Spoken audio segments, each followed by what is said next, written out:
Assalamualaikum warahmatullahi wabarakatuh. Waalaikumsalam warahmatullahi wabarakatuh. Kepada yang beragama lain yang selamat pagi dan salam sejahtera. Selamat pagi. Dan wassalamualaikum amal ba'du. Pada ibu kepala sekolah yang saya hormati, rekan-rekan dewan guru SD nomor 1 Balongan Jawa yang saya hormati. Puji syukur alhamdulillah pada kesempatan pagi menjelang siang hari ini kita bisa berkumpul di ruangan ini, yaitu kami berdua dengan Bapak Effendi ingin menyampaikan berbagi tentang budaya positif untuk sekolah kita. Mudah-mudahan apa yang kami presentasikan nanti dapat bermanfaat untuk kita semuanya. Amin Allahumma amin. Salawat serta salam semoga tetap tercurahkan kepada junjungan kita Nabi Agung Muhammad Sallallahu Alaihi Wasallam, yang mudah-mudahan kita senantiasa diadu sebagai umatnya dan kelamatan syafaatnya di yaumil qiyamah. Amin Allahumma amin. Bapak Ibu Dewan Guru yang saya hormati, ya, kami mengucapkan terima kasih pada kesempatan hari ini saya ataupun kami berdua diberikan izin untuk menyampaikan aksi nyata dari CGP untuk angkatan 9, dan mudah-mudahan nanti apa yang kami presentasikan dapat bermanfaat untuk kita semuanya dan dapat kita implementasikan di sekolah kita, ya, mengenai tentang budaya positif. Baik, untuk mengawali acara kita pada kesempatan pagi hari ini, mari kita buka dengan lafaz basmalah.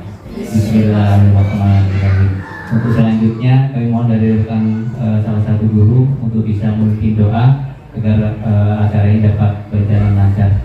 Mungkin Pak Marno terus akan untuk dapat memimpin doa. Terima kasih. Mari Bapak Ibu kita awali kegiatan aksi nyata untuk teman kita Bapak Effendi Pak Rohman menurut keyakinan dan kepercayaan kita masing-masing. Berdoa mulai. Berdoa selesai. Terima kasih. Sebelum dimulai acara untuk sesi pertama tentang budaya positif, kami mohon pada Ibu Kepala Sekolah untuk dapat menyampaikan sambutannya. Kami persilakan. Assalamualaikum warahmatullahi wabarakatuh. Waalaikumsalam warahmatullahi wabarakatuh. Abi pun, Ya pun. alhamdulillah, puji syukur kita panjatkan kehadirat Allah Subhanahu wa taala. Pada pagi hari ini kita ada kegiatan dari CGP, yaitu Bapak Rohman dan Pak Effendi. Alhamdulillah hari ini kita diberi kesehatan sehingga kita bisa berkumpul untuk mengikuti kegiatan-kegiatan ini, kegiatan yang sangat baik. Tidak panjang lebar yang akan saya sampaikan. Mudah-mudahan apa yang akan disampaikan oleh Pak Effendi dan Pak Rohman nanti itu dapat diterapkan di sekolah kita. Jadi tidak satu guru tapi semua guru ikut menerapkan di sekolah dan di kelasnya masing-masing. Itu harapan saya. Jadi apapun nanti yang disampaikan tolong kita pahami, kita pelajari dan kita terapkan. Jadi tidak ada kata-kata yang lagi yang budaya positif yang sudah disampaikan nanti tidak bisa kita sampaikan, ya, kita tidak bisa implementasikan. Jadi di sini untuk budaya mutu juga ada di dalam PMM kita, ya. Jadi ini sesuai dengan mereka juga, ini ada di aksi nyata dan ini bisa kita ikuti juga untuk di aksi nyata kita nanti di PMM. Itu saja, ya. Mudah-mudahan harapan saya yang pertama tolong diterapkan apa yang akan dijelaskan dan ini merupakan budaya disiplin positif untuk kita semua, ya. Baik untuk guru, untuk pendidik, tenaga pendidik dan terutama pada siswa. Itu saja yang dapat saya sampaikan, tidak panjang lebar. Saya akhiri. Assalamualaikum warahmatullahi wabarakatuh. Baik, diucapkan terima kasih atas sambutannya dari Ibu Kepala Sekolah Ibu Pritawati SPD MM. Dan untuk selanjutnya kami serahkan kepada Bapak Effendi untuk menyampaikan materi selanjutnya. Jadi sebelumnya Assalamualaikum warahmatullahi wabarakatuh. Nah, saya juga ucapkan terima kasih pada Bapak Ibu Guru yang telah bersedia untuk hadir dalam kegiatan pada siang hari ini. Yang dimana di sini saya akan berbagi tentang berbagi pemahaman tentang budaya positif. Jadi Bapak Ibu, mohon maaf sebelumnya, kami di sini, saya dengan Pak Rohman di sini intinya Bapak Ibu bukan sebagai narasumber atau bukan sebagai pengajar atau dan lain sebagainya, itu bukan Bapak Ibu. Tapi kami di sini itu untuk mempraktikkan atau membagi pemahaman tentang budaya positif di sekolah. Jadi nanti apapun yang saya sampaikan, nanti jika ada yang baik-baik, itu mohon nanti bisa diterapkan. Kalau misal ada yang kurang-kurang, mohon maaf, mungkin kami masih dalam tahap untuk pengembangan selanjutnya. Dan saya yakin Bapak Ibu guru semuanya di sini sudah mampu melaksanakannya, dan selama ini juga sudah membersamai siswa di sekolah ini bertahun-tahun. Saya yakin untuk budaya positif sebenarnya sudah diterapkan dalam kegiatan belajar mengajar sehari-hari di sekolah. Namun mungkin kita belum bisa memetakan satu persatu tentang apa itu budaya positif. Nah, baik Bapak Ibu, kita lanjutkan. Nah, di sini ada pertanyaan pemantik. Ada pertanyaan pemantik di sini Bapak Ibu. Jadi yang pertanyaan pemantik yang pertama adalah hukuman dapat mendisiplinkan anak. Yang kedua, pemberian hukuman dengan hal positif seperti membaca atau membersihkan halaman sekolah dapat meningkatkan disiplin anak. Yang ketiga, memberi penghargaan dapat meningkatkan motivasi belajar anak. Nah, Bapak Ibu, mohon nanti kolaborasinya ya Bapak Ibu ya. Pokoknya apapun itu, nanti mohon setiap pertanyaan-pertanyaan pemantik seperti ini, siapapun boleh menanggapi, siapapun boleh menjawab. Di sini tidak mencari yang benar dan yang salah, tidak. Karena di sini ada pemahaman masing-masing dari Bapak Ibu guru semuanya di sini. Setiap pemahaman itu pasti mempunyai nilai yang berbeda-beda, pemahaman yang berbeda-beda. Baik, yang pertama adalah setuju atau tidak. Jawabannya adalah tinggal menjawab, memilih salah satu, setuju atau tidak. Tetapi setelah ini juga disertai dengan alasannya. Kenapa setuju, kenapa tidak setuju. Yang pertama adalah hukuman dapat mendisiplinkan anak. Silakan Bapak Ibu untuk menanggapi. Biar lebih semangat lagi, silakan Putri Handayani ingin menanggapi. Assalamualaikum warahmatullahi wabarakatuh. Kalau menurut pendapat saya setuju, karena selama ini ketika kita melihat anak tidak disiplin, kemudian kita hanya menegur, kemudian memberi nasihat, itu kebanyakan tidak digunakan, hanya didengarkan, tapi setelah itu selesai. Tetapi dengan diberi hukuman, asal saja hukuman itu tidak fisik, tidak ada kekerasan, ya insya Allah akan berjalan. Anak itu akan merasa, aku besok ketika aku nggak disiplin lagi, aku terlambat lagi, itu aku akan mendapat hukuman. Ada rasa malu dengan dirinya sendiri atau temannya. Itu aja Pak, terima kasih. Ya baik, tanggapan yang pertama dari Putri Handayani. Jadi di sini intinya adalah setuju ya, Putri Handayani setuju bahwa hukuman dapat mendisiplinkan anak. Ya, Ya, untuk selanjutnya Bu Litawati, Bu Kepala Sekolah, ingin menanggapi pertanyaan pemantik yang pertama. Kalau saya tidak setuju, ya, hukuman itu dapat mendisiplinkan anak, itu tidak setuju.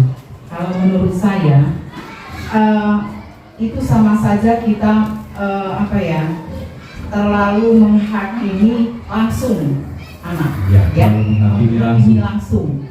Ya, jadi tidak perlu kita beri hukuman, cara mendisiplinkan anak itu, tetapi kita berikan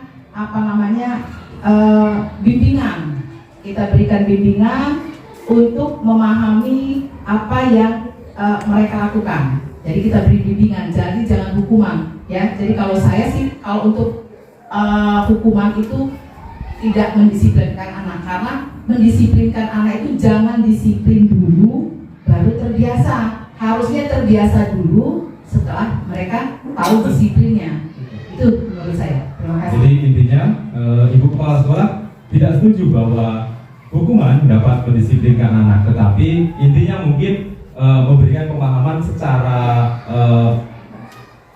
empat mata Bapak Ibu ya, empat mata dari hati ke hati untuk menimbulkan disiplin dari intrinsik dari diri dia sendiri.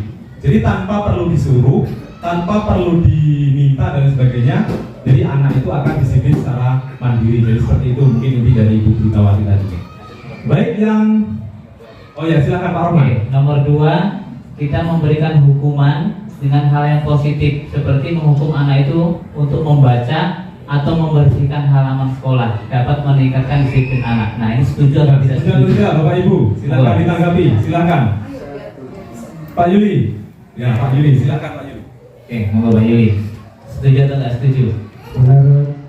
Menurut saya setuju, asalkan pemberian hukuman tersebut dengan hal yang positif. Contohnya ya, seumpamanya dia ribut, atau rame itu suruh membaca, menyanyi di depan, hal-hal yang sifatnya itu mendidik, bukan untuk menyakiti. Ya, kita jangan. Ya, oke, intinya Pak Yuli setuju. Mungkin ada yang tidak setuju? Saya ingin mendengar pendapat yang tidak setuju. Enggak, Bu Rofi. Oh, mau keluar. Silakan Bapak Ibu. Pak Weda mungkin. Ada yang tidak setuju? Berarti setuju semua ya? Saya Oh, tidak setuju. tidak setuju. Enggak, Bu. Sekolah. Kalau untuk membudayakan disiplin positif atau budaya positif, itu tidak memberikan dengan cara membersihkan halaman sekolah dan lain sebagainya. Saya tidak setuju yang seperti itu. Kalau bisa kita itu mendorong kegiatan itu yang membuat mereka senang dulu. Jadi kalau mereka ada kesalahan, caranya langkah awal kita itu memang harus kita memberikan kegiatan yang membuat mereka senang dulu. Ya, kalau sudah kita itu memberikan kegiatan yang membuat mereka senang, mereka akan menemukan inspirasi sendiri. Oh iya, satu. Kedua, dengan cara kesepakatan kita setiap kita adakan kegiatan itu memang kita harus ada kesepakatan dengan siswa. Jadi anak-anak itu tahu dengan cara kesepakatan itu mereka tahu kalau melakukan kesalahan, mereka dengan sendirinya mereka sadar karena kesepakatan. Jadi cara mendisiplinkannya seperti itu. Kalau menurut saya seperti itu. Ya baik, terima kasih dari tanggapan dari Ibu Britawati bahwa Bu Britawati tidak setuju meskipun hukuman yang diberikan itu sifatnya positif. Tidak setuju ya Pak Rahman ya, meskipun hukumannya bersifat positif. Ya, Ibu kepala sekolah kita selalu tidak setuju. Tidak setuju, ya. Karena begini Bapak Ibu, sedikit saya cuplik bahwa meskipun hukuman itu bersifat positif, belum tentu itu nanti akan berdampak. Iya. Karena meskipun hukuman itu sifatnya positif, ya istilahnya hanya formalitas. Biar saya tidak dihukum, biar saya tidak dimarahi lebih lanjut, ya sudah saya ikuti saja. Saya baca, tapi apa yang dia baca tidak akan masuk ke dalam hati dan pikirannya. Hanya terpaksa saja meskipun hukumannya bersifat positif. Kita lanjutkan Pak Roman, pertanyaan pemantik yang ketiga. Memberi penghargaan dapat meningkatkan motivasi belajar anak. Nah ini Bapak Ibu yang sering kita lakukan. Sebagai contohnya begini Bapak Ibu. Nanti anak-anak yang dapat juara 1 akan Bapak berikan hadiah. Anak-anak yang berangkat lebih awal akan Bapak berikan hadiah. Nah anak-anak nanti pokoknya yang lomba nyanyinya juara 1 akan Bapak Ibu berikan hadiah. Dan itu namanya memberi penghargaan dapat meningkatkan motivasi anak. Nah, di sini Bapak Ibu setuju atau tidak jika dilaksanakan hal yang seperti itu? Enggak. Oh enggak, Bapak Ibu silakan. Ada yang memberi tanggapan? Oh Pak Marno, silakan Pak Marno. Terima kasih. Assalamualaikum warahmatullahi wabarakatuh. Karena kita terjadi kepada diri saya sendiri 3 poin ini, Ya, setelah saya alami ini semua saya tidak setuju, Pak. Iya, terutama yang terakhir ini saya pernah lakukan di tahun yang kemarin. Ternyata anak itu belajar itu karena ini. Nggak sadar kalau bahwa belajar itu penting bagi dia, gitu. Untuk masa depan dia. Ya, jadi saya sangat tiga poin ini saya tidak setuju. Terutama yang ketiga ini karena sudah terjadi di kelas saya di tahun yang kemarin. Ternyata kalau saya berdiri juara 1 dapat info, ternyata dia terpacu pada saat itu. tapi dia nggak sadar, betapa pentingnya saya itu belajar dengan baik dan asal dengan disiplin seperti itu. Terima kasih. Oke, terima kasih. Berarti dia belajar hanya mengharapkan pendapat apa penghargaan tersebut. Pak Yuli, ya ada lagi berapa dari Pak Yuli, silakan. Menurut saya setuju. Karena apa? Dalam memberikan reward bagi siswa-siswi yang masih di taraf pendidikan yang SD, SMP itu bisa membuat dia itu meningkat atau motivasinya lebih bagus karena ada iming-imingnya, ada hadiahnya. Tapi bagi mahasiswa, karena dia menyadari bahwa dia itu butuh pendidikan, sehingga dia sadar apa untuk dirinya itu perlu pendidikan yang harus dimiliki. Oke, terima kasih. Ya. Saya sangat dulu sebentar. Oh iya, silakan. Yang bawah ya. Jadi kita sebagai orang tua itu bagaimana caranya anak itu bisa sadar kalau belajar itu penting, makanya kita tanamkan dari dini. Ya, jadi ketika dia di SMP, di SMA, di kuliah, dia sudah sadar betapa pentingnya kalau saya itu belajar. Tidak perlu saya dikasih reward, tidak perlu saya dikasih hadiah. Saya itu penting belajar dengan disiplin, punya motivasi tersendiri gitu. Itu alasan saya kenapa saya tidak setuju Pak tadi. Sampai selesai itu. Saya lagi tambahkan. Ya baik, Bu Kepala Sekolah ingin menambahkan. Iya. Saya tambahkan lagi. Jadi dibilang setuju juga enggak, dibilang enggak juga. Tapi kalau bisa, ya, kalau bisa hindari yang menjanjikan atau mengiming-iming siswa untuk mendapatkan hadiah. Itu bukan merupakan motivasi. Sudah dicontohkan tadi dengan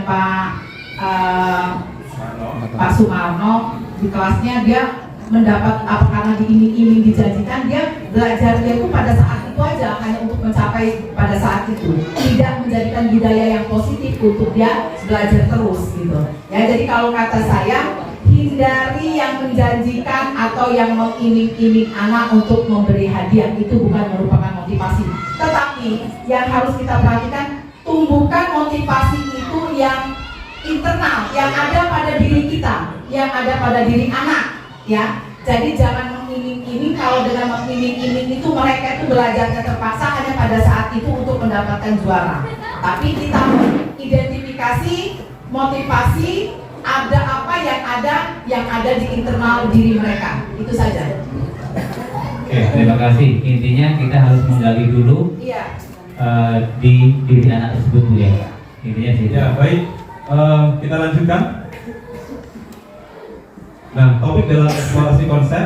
Jadi topik yang akan kita bahas pada siang hari ini, saya dengan Pak Rohman, yang pertama adalah disiplin positif dan nilai-nilai kebajikan universal, teori motivasi, hukuman dan penghargaan, serta restitusi, keyakinan kelas, kebutuhan dasar manusia dan dunia berkualitas, restitusi, 5 posisi kontrol, dan restitusi, segitiga restitusi. Jadi pertanyaan yang tadi itu ada keterkaitannya dari 6 materi ini. Ya, materinya ada semua di situ. Ketika jawab tidak setuju dan setuju, nanti di akhir bisa kita simpulkan ya, seperti apa memberikan motivasi kepada anak. Mungkin itu. Kita lanjutkan Bapak Ibu. Disiplin positif dan nilai-nilai kebajikan universal. Nah, di sini ada sebuah kegiatan Bapak Ibu. Sebuah kegiatan di sini bukan kita lihat dari kegiatan ini, kalau kita lihat kegiatannya hanya sepele Bapak Ibu. Tetapi nanti ada nilai-nilai yang terkandung dalam kegiatan ini. Nah, saya akan coba memainkan peran ini. Nah, ini ada motor Pak Rohman ya. Ini ada motor Pak Rohman, apa motornya? Nah, kontak motor. Apa Pak? CRF. Nah, CRF mahal harganya. Nah, ini saya akan, ini misalnya ini kunci motor Pak Rohman. Nah, Pak Rohman, nah di sini kegiatannya adalah ada A dan D. Nah di sini sobelnya kotak kecil atau diganti dengan kunci motor tadi. Tuliskan benda atau sesuatu yang sangat berharga untuk Anda. Bagi Pak Rohman, kunci motor itu adalah hal yang sangat penting, karena kalau kunci motornya ya sekalian motornya juga. Letakkan di salah satu tangan Anda dan genggam benda atau sesuatu tersebut dengan segala daya. Buatlah sebuah kepalan, jadi suruh mengepalkan tangan. teman Anda akan mencoba dengan sekuat tenaga dengan berbagai cara untuk meminta Anda memberikan benda tersebut. B, bisa membujuk. Nah, si orang yang B tadi bisa menggunakan berbagai macam cara untuk membujuk Pak Rohman tadi untuk membuka kepalan tangannya atau untuk menyerahkan sesuatu yang ada di dalam kepalan tangannya tersebut. Bisa membujuk, mengancam, menghardik, merayu, menyuap apa saja agar dapat membuka kepalan tangan Pak Rohman tadi. Silakan, mungkin Pak Marno atau Pak Bahar bisa mencoba. Ya Pak, silakan Pak Rohman maju ke depan. Mungkin Pak Marno bisa mencoba untuk merayu Pak Rohman. Aku pengen yang merayu. Kalau Pak Marno yang merayu mungkin tidak akan. Nah, coba ada Bu Eli atau Bu Binti di sini. Silakan. Nah, mungkin Pak Rohman bisa maju ke orang yang dituju. Saya biar Merayu. Pokoknya bagaimana caranya biar Pak Rohman ini mau membuka kepalan tangannya. Merayu. Atau mungkin Biasa merayu. diancam tidak masalah. Di sini ada kata-kata menghardik, mengancam, merayu, menyuap apa aja. Tapi jangan menyuap ya. Ya silakan dibujuk, tidak masalah. Bisa membujuk. Pak Rohman, pinjam kontaknya dong. Pinjam. Minta. Minta kontaknya dong. Jangan pinjam dulu 100 ya. Nggak bisa. Nggak boleh. Kalau nggak boleh tak ambil nanti tak curi lo. Nggak boleh.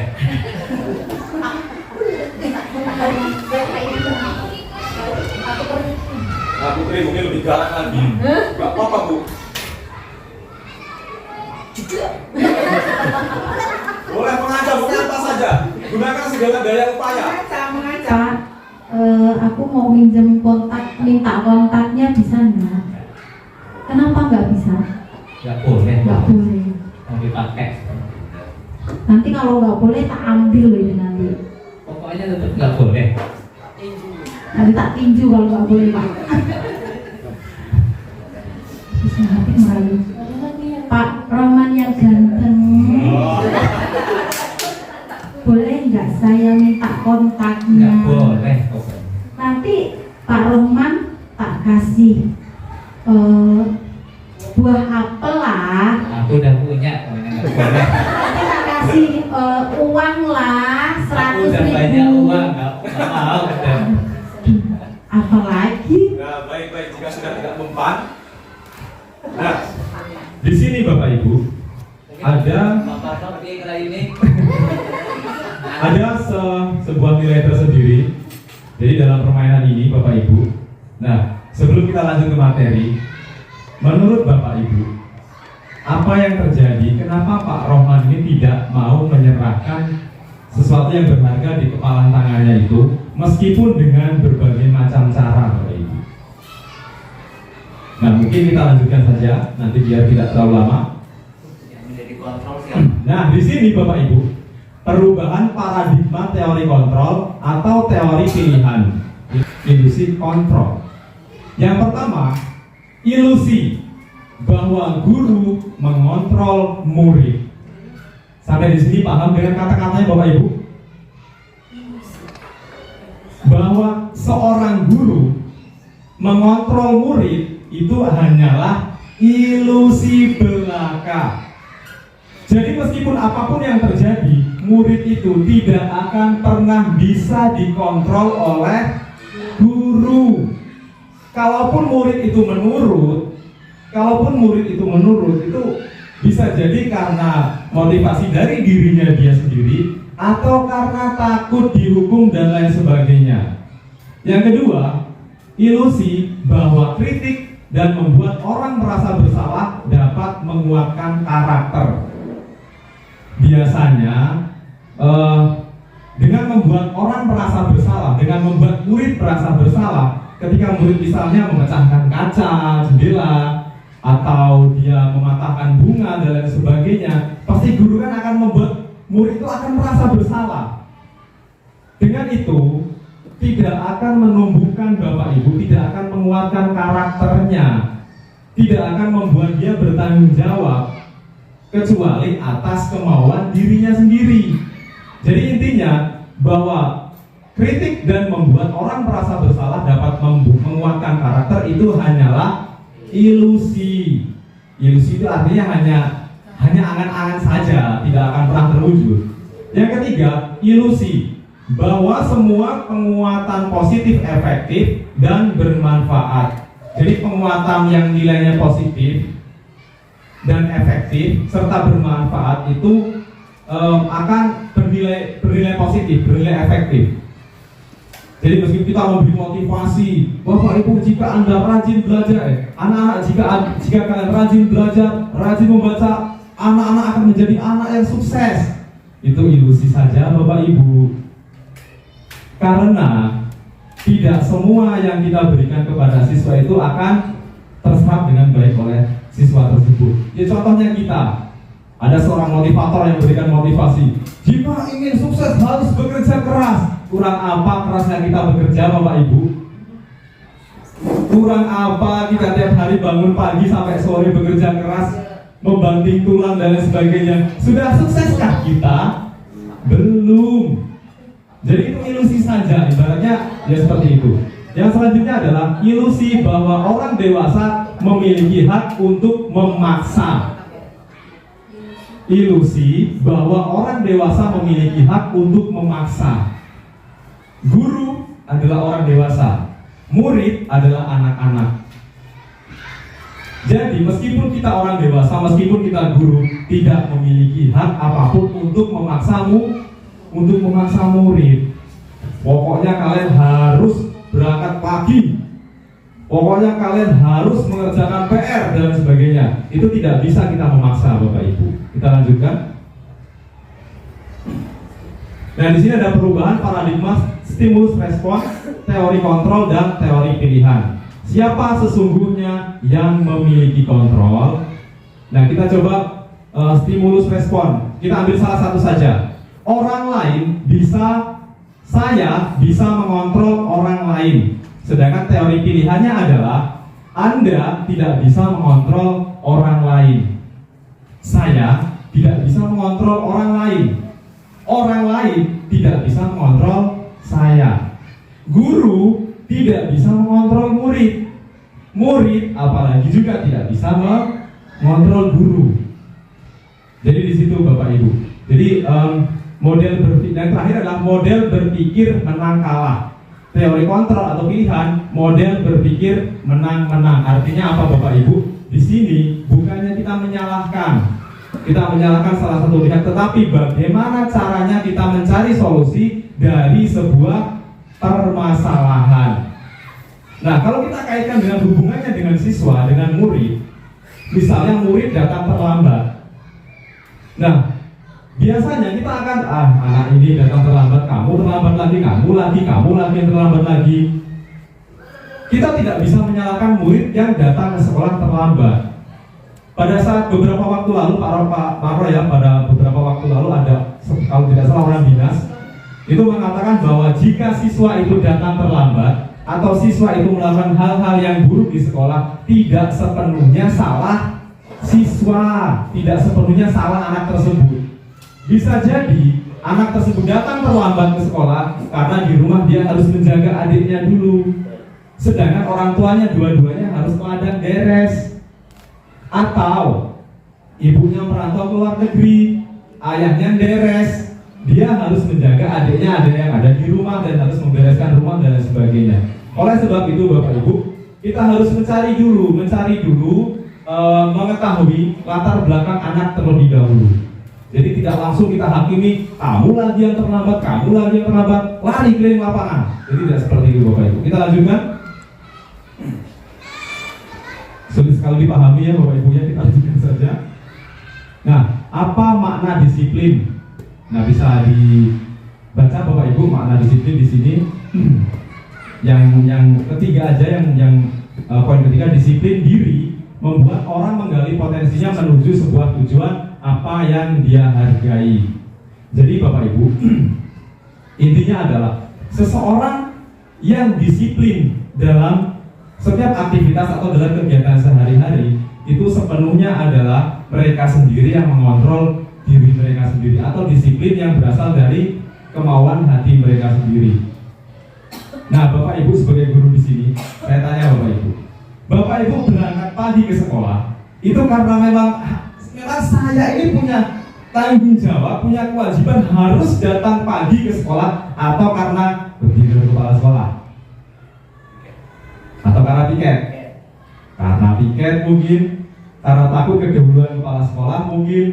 Jadi seperti itu. Tetapi Bapak Ibu di sini, bahwa disiplin yang sesungguhnya adalah bagaimana kita melakukan sesuatu yang baik tersebut tidak karena orang lain, atau karena aturan, atau karena ada aturan-aturan yang tertulis di situ.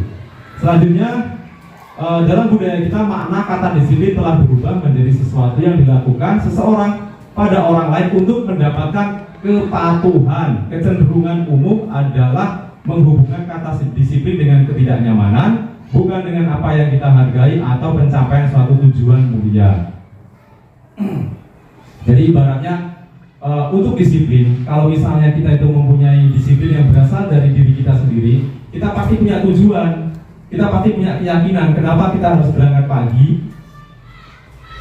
Nah, tetapi di sini kan secara umum dalam budaya kita, pertama disiplin karena ya memang aturannya harus seperti itu. Disiplin karena kalau datang terlambat nanti bisa kena denda, bisa kena hukuman dan lain sebagainya.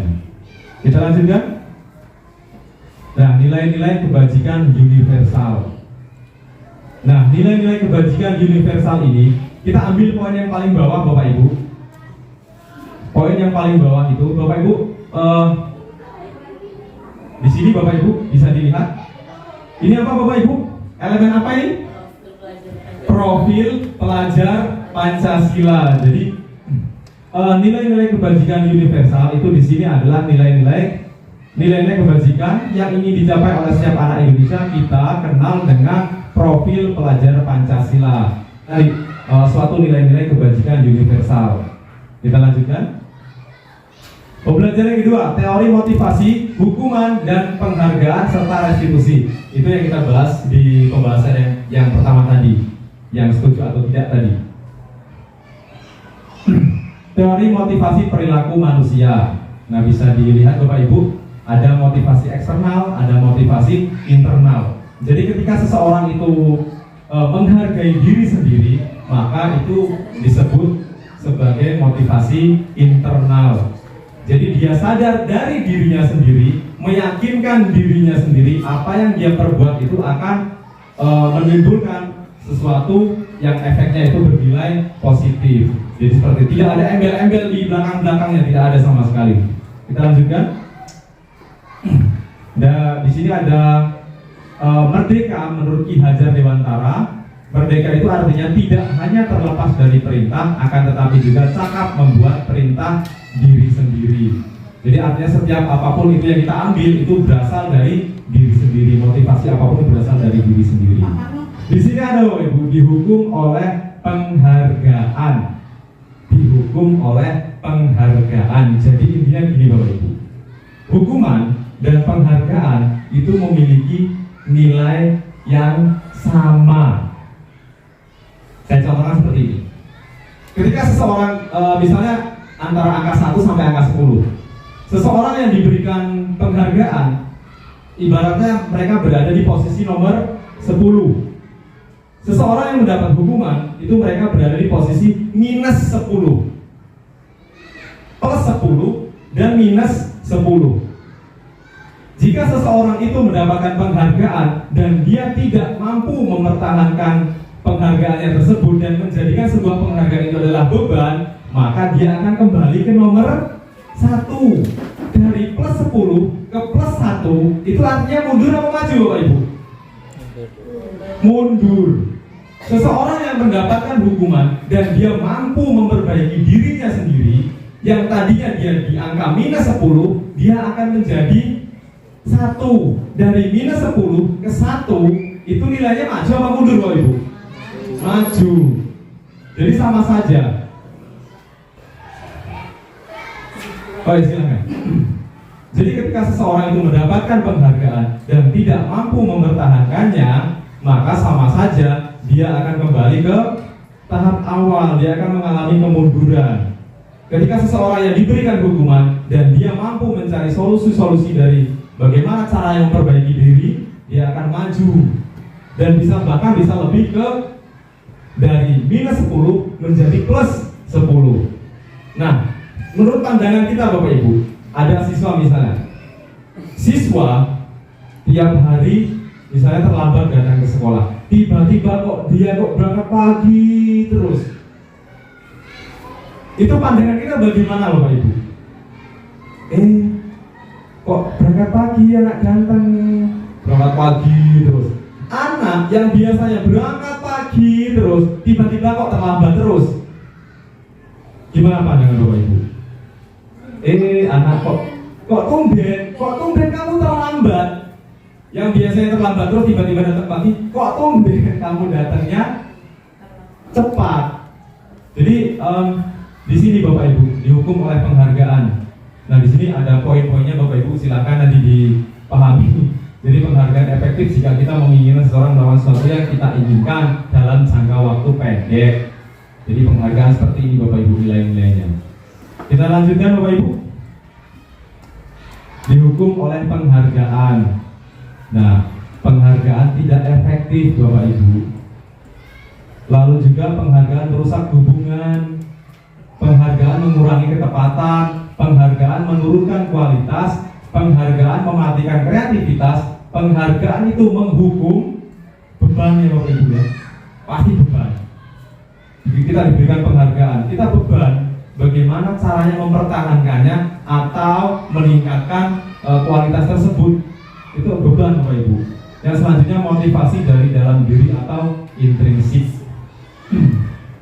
Nah di sini ada, kita lanjutkan saja. Nah tindakan guru. Di sini ada pertanyaan Bapak Ibu. Ada sebuah pernyataan, ada beberapa pernyataan. Yang pertama adalah mencatat 100 kali di dalam buku kalimat saya tidak akan terlambat lagi karena terlambat ke sekolah. Jadi anak tersebut diberikan sebuah hukuman karena terlambat ke sekolah dengan cara menulis kalimat saya tidak akan terlambat lagi. Menurut Bapak Ibu itu hukuman atau konsekuensi? Hukuman atau konsekuensi? Konsekuensi. Baik, kita lanjutkan. Hukuman atau konsekuensi Bapak Ibu? Hukuman atau konsekuensi? Nah, nomor 2. Nah, lanjutkan Pak Rohman. Lari mengelilingi lapangan basket 2 kali karena terlambat hadir di sekolah, termasuk hukuman atau konsekuensi? Hukuman atau konsekuensi? Hukuman. Kita lanjutkan. Pertanyaan nomor 3. Murid diminta untuk push up 15 kali karena tidak menggunakan masker ke sekolah. Hukuman atau konsekuensi? Hukuman. Terus menggantikan kertas tugas teman yang telah dicoret-coret. Konsekuensi. Konsekuensi. Membersihkan tumpahan air di meja tulis karena tersenggol pada saat belajar. Konsekuensi. Terus apa ini? Murid disuruh untuk menggunakan sepatu seharian di sekolah karena disuruh untuk mengenakan sepatu seharian di sekolah karena tidak mengenakan sepatu hitam. Jadi di sini mungkin kalimatnya kurang. Murid tidak diperkenankan untuk memakai sepatu seharian karena tidak menggunakan sepatu hitam. Anggaplah di situ dalam sekolah itu aturannya siswa harus memakai sepatu hitam. Tapi ternyata dia tidak memakai sepatu hitam, salah pakai sepatu, mungkin warnanya merah atau coklat. Nah itu menurut Bapak Ibu hukuman atau konsekuensi? Hukuman. Terus terakhir, lari mengelilingi lapangan basket 2 kali karena terlambat 10 menit untuk pelajaran TJOK. Hukuman atau konsekuensi? Nah, selanjutnya kita lihat Bapak Ibu, jawaban Bapak Ibu benar atau salah.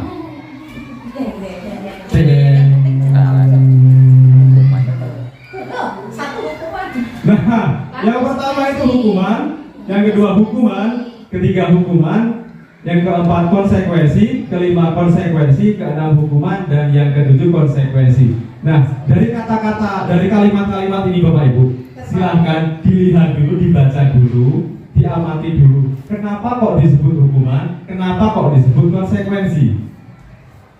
Setelah dibaca, nanti saya minta untuk satu atau dua orang guru untuk memberikan tanggapan. Kenapa kok bisa disebut konsekuensi? Kenapa kok itu bisa disebut hukuman? Kita contohkan yang terakhir saja. Lari mengelilingi lapangan basket 2 kali karena terlambat 10 menit untuk pelajaran PJOK. Mungkin Bapak Ibu beranggapan ini hukuman. Iya. Kenapa di situ konsekuensi? Karena di dalam pelajaran PJOK Silakan. ya, karena di dalam pelajaran PJOK itu ada pembelajaran tentang lari. Oke. Jadi salah satu mendidik anak itu. Berarti yang menghukum guru PJOK ya? Bukan sesuai dengan aturan ini, Pak. Konsekuensi Iya. apa? Artinya itu kan untuk pelajaran oke berarti kan guru PJOK-nya yang menyuruh lari tersebut kan? Ya karena dia Iya, berarti kan guru PJOK-nya. Ya. Kenapa dia konsekuensi? Jadi dalam PJOK hal tersebut bukan dikatakan hukuman. Iya. Karena termasuk lari itu termasuk pemanasan dan sebagainya. Ada lagi Bapak Ibu yang ingin menanggapi sebelum saya masukkan ke materi tentang hukuman dan konsekuensi? Salah satu saja, silakan Bapak Ibu. Kenapa kok itu bisa disebut konsekuensi? Kenapa kok itu bisa disebut hukuman? Putri? Lanjut. Lanjut. Baik, kita lanjutkan saja. Kita lihat di sini. Nah, perbedaan hukuman dan konsekuensi. Nah, nanti kita bisa simpulkan bahwa selama ini kita memberikan hukuman atau memberikan konsekuensi kepada siswa setelah melihat ini. Dalam hukuman, sesuatu yang menyakitkan harus terjadi. Dalam konsekuensi, memang sesuatu itu harus terjadi. Silakan. Nah, kalimat yang pertama adalah sesuatu yang menyakitkan harus terjadi atau yang konsekuensi sesuatu harus terjadi. Artinya begini Bapak Ibu. Dalam sebuah hukuman itu tidak ada dalam perjanjian Bapak Ibu. Tidak ada dalam perjanjian. Hanya spontan saja memberikan hukuman, dan itu akan menyakiti siapa saja yang mendapatkan hukuman, baik itu dalam dirinya sendiri, misalnya dari hukuman secara verbal, memarahi, memaki, dan lain sebagainya, itu akan menyakiti hatinya. Sedangkan kalau misal hukuman fisik, itu akan menyakiti fisiknya. Tetapi kalau konsekuensi, sesuatu harus terjadi, memang sudah disepakati Bapak Ibu. Tadinya kan sudah membuat kesepakatan, anak-anak harus datang dan masuk kelas tepat waktu. Siapa saja yang terlambat untuk masuk kelas harus membersihkan lingkungan di depan kelas. Itu namanya konsekuensi. Tapi jika hukuman, itu tidak ada kesepakatan terlebih dahulu, dan hukumannya bermacam-macam. Bisa lari, misalnya mengelilingi lapangan, hormat bendera, terus lari sambil jongkok, merangkak, membersihkan WC dan sebagainya, itu hukuman Bapak Ibu. Nah, di sini membuat anak sakit fisik maupun hati untuk jangka waktu yang lama. Sedangkan konsekuensi membuat anak merasa tidak nyaman dalam jangka waktu pendek karena dia sudah tahu dan memahami bahwa itu adalah konsekuensi yang saya dapatkan ketika saya melanggar sebuah kesepakatan. Jadi seperti itu. Dan di sini bisa dipahami ya Bapak Ibu ya, apa itu hukuman dan apa itu konsekuensi. Nah, setelah ini Bapak Ibu, di kelasnya masing-masing, termasuk saya juga di kelasnya masing-masing, selama ini bisa direfleksi ya Bapak Ibu. Kita merefleksikan diri, selama ini kita memberikan hukuman atau memberikan konsekuensi. Tetapi dua-duanya itu sama-sama tidak dianjurkan, baik itu konsekuensi maupun hukuman. Kita lanjutkan. Nah, ini ada hukuman. Nah di sini Bapak Ibu, memang benar. Nah, di sini kita lihat Bapak Ibu. Di sini ada identitas gagal, hukuman, konsekuensi, restitusi. Nah, kita lihat salah satunya Bapak Ibu. Sesuatu yang menyakitkan harus terjadi. konsekuensi sesuatu memang harus terjadi. Restitusi merupakan pilihan. Artinya begini Bapak Ibu. Ada siswa terlambat nih masuk kelas, diberikan hukuman, diberikan konsekuensi, atau diberikan pilihan. Anak-anak, misalnya dia terlambat, kamu kan sudah terlambat. Dalam perjanjian dalam kesepakatan kelas, setiap anak yang melanggar kesepakatan itu, mereka akan mendapatkan sanksi.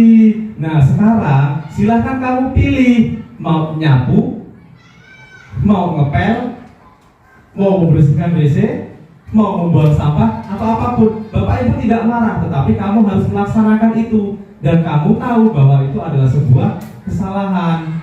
Bagaimana cara memperbaikinya, anak-anak? Misalnya seperti itu. Jadi tidak, kamu lagi terlambat, kamu harus menyuci, mengepel WC dan lain sebagainya. Nah, setuju. Jadi gini Bapak Ibu, sebenarnya jadi begini. Jangan sampai kita itu memberikan sesuatu untuk mendisipliner siswa itu menyakiti hatinya, menyakiti fisiknya, menyakiti perasaannya, atau membuat dia tidak nyaman. Jangan sampai seperti itu. Pertama, kita harus berikan kesadaran bahwa apa yang dilakukannya itu salah, apa yang dilakukannya itu melanggar. Oleh sebab itu, dia harus bertanggung jawab, Bapak Ibu. Siswa itu harus bertanggung jawab. Kita tanamkan nilai tanggung jawab. Jadi agar tidak diulangi kesalahan-kesalahan yang sama di kemudian hari. Jadi tidak model hukuman kamu harus seperti ini, kamu tidak model seperti itu. Jadi mulai sekarang mungkin bisa kita perbaiki pelan-pelan, Bapak Ibu. Tidak serta-merta setelah ini besok langsung diperbaiki seperti tidak. Kita pelan-pelan saja, kita bareng-bareng. Misalnya Bapak Ibu tidak mampu menangani, ya kita alihkan kepada guru yang lain. Misalnya ke guru yang sudah senior, guru yang terlihat garang misalnya, tidak perlu ngomong, tinggal melihat saja gini aja, siswa sudah takut. Jadi tidak perlu, misalnya tidak sanggup, ya kita alihkan saja kepada guru yang lain. Misalnya serahkan ke Pak Marno, serahkan ke Pak Thomas. Nah seperti kejadian pada waktu itu ada beberapa siswa yang mungkin terlibat dalam permasalahan. Nah diserahkan kepada Pak Thomas. Itu sudah restitusi, Bapak Ibu. Itu sudah disebut restitusi. Tindakan kamu benar atau salah, bagaimana kamu memperbaikinya.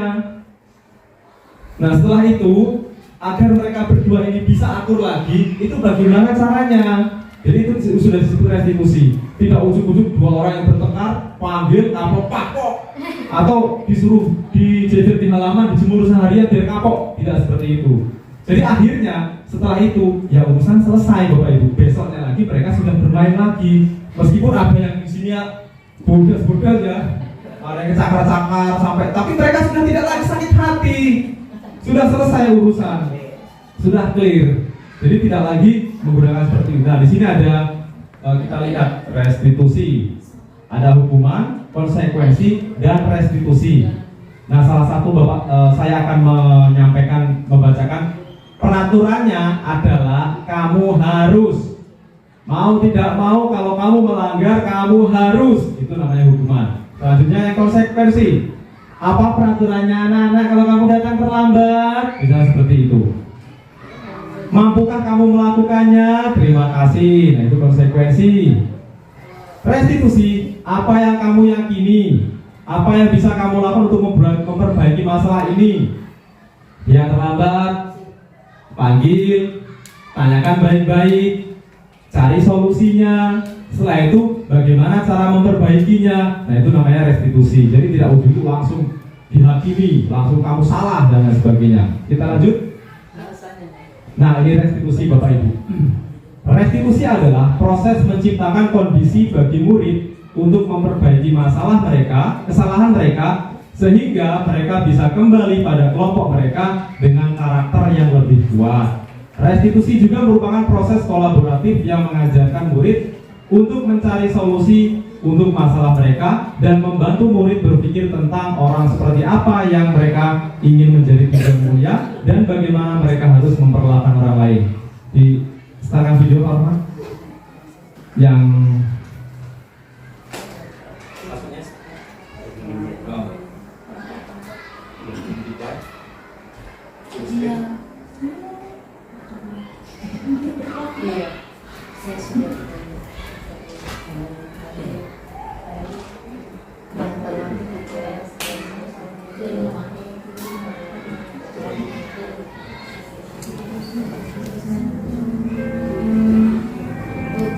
nah, bisa kita lihat Bapak Ibu ilustrasi sebuah hukuman. Mungkin Bapak Ibu sudah pernah melihat ini. Sedih sekali ya Bapak Ibu ya.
Itu tadi ya Bapak Ibu, ada cuplikan sebuah video motivasi bagi kita sebagai seorang guru, terlihat sangat menyedihkan sekali ya Bapak Ibu. Nah, dari cuplikan video tersebut kita sudah bisa melihat dalam video tersebut guru tidak mengetahui latar belakang siswanya seperti apa, tapi tiba-tiba langsung menghukum dengan hukuman yang seperti tadi itu, hukuman fisik Bapak Ibu. Tetapi ketika guru tersebut mengetahui apa yang terjadi dan bagaimana keadaan siswa tersebut, dari mana latar belakang dia berasal, maka guru tersebut akan menyesali apa yang telah dia perbuat. Jadi artinya begini Bapak Ibu, ketika siswa melakukan kesalahan di sekolah, pertama kita harus tahu dulu apa yang melatar belakangi siswa melakukan kesalahan. Yang kedua Bapak Ibu, kita berikan edukasi bahwa apa yang dia lakukan tersebut adalah sebuah kesalahan. Nah setelah itu, bagaimana caranya kita agar siswa tersebut tidak mengulangi kesalahan yang sama, kesalahan terjadi berulang kali. Artinya kita membantu memecahkan masalah anak tersebut biar anak tersebut mencari solusinya sendiri. Kita bantu Ya. gitu. Jadi di sini solusinya adalah win-win solution atau menang-menang. Guru tidak menghukum, siswa tidak dirugikan, tetapi setelah itu solusi akan ditemukan dari sebuah permasalahan. Kita bisa lihat lah Bapak Ibu, siswa-siswa kita di sini. Kita tidak pernah dalam sehari pun melihat ada siswa yang tidak terlambat, tidak sekalipun selama ini. Tidak sekalipun. Selalu ada saja siswa yang terlambat ke sekolah. Tetapi seperti apa yang saya ungkapkan di pembahasan yang awal, kesalahan yang siswa itu perbuat tidak sepenuhnya kesalahan siswa. Tidak sepenuhnya kesalahan siswa. Itu juga bisa jadi karena dia latar belakang keluarganya atau mencontoh gurunya. Atau mencontoh. Yang saya takutkan Bapak Ibu, ada siswa cerdas, siswa luar biasa yang mempunyai imajinasi kuat. Ketika ditanya, anak-anak kenapa kamu datang kenapa kamu datang terlambat? Bapak juga datangnya terlambat. Saya yakin ada siswa yang berpikiran seperti itu, tetapi tidak berani mengatakan itu. Saya yakin di antara ratusan siswa itu pasti ada yang memiliki pemikiran seperti itu. Lawang bapak saja terlambat, lawang ibu saja terlambat, saya datang terlambat kok dimarahi. Kalau gitu ya bapak juga dimarahin dong. Jadi seperti itu. Saya yakin pasti ada yang berpikiran seperti itu. Nah itu sudah lain lagi ceritanya. Jadi yang motivasi kita harus tumbuhkan lagi Bapak Ibu. Kita lanjutkan. Nah, ciri-ciri restitusi bukan untuk menebus kesalahan, namun untuk belajar dari kesalahan.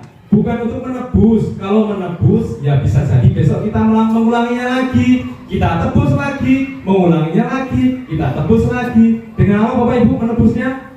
Mohon maaf. Salah, maaf. Salah lagi, maaf lagi. Salah lagi, maaf lagi, dan begitu seterusnya.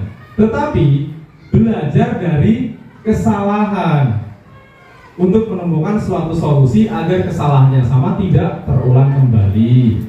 Memperbaiki hubungan.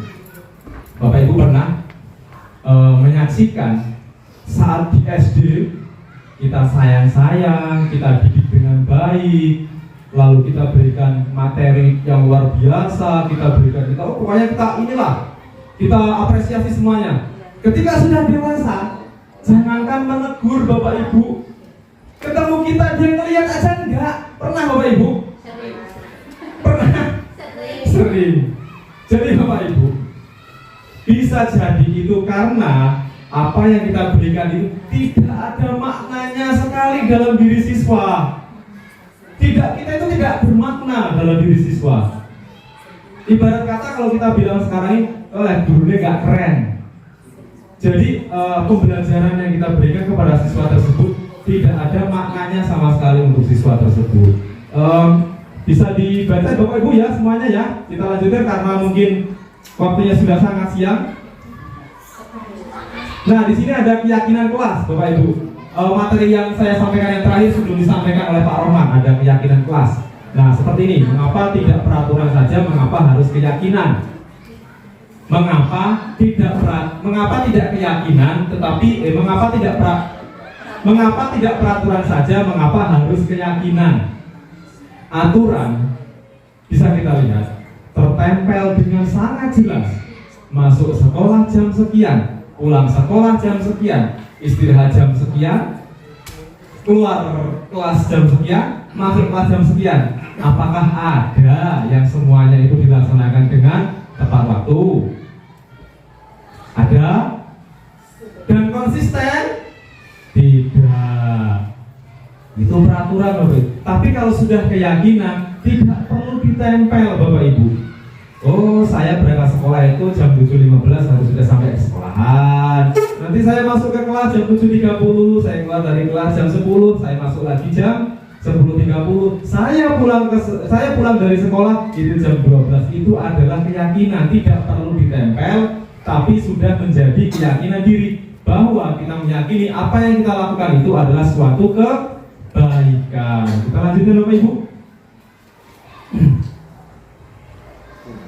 Budaya positif. Nah, di sini ada peraturan kelas, naik lagi menjadi keyakinan kelas, naik lagi menjadi lingkungan positif. Ketika lingkungan positif itu sudah terbentuk, maka akan menjadi sebuah budaya positif.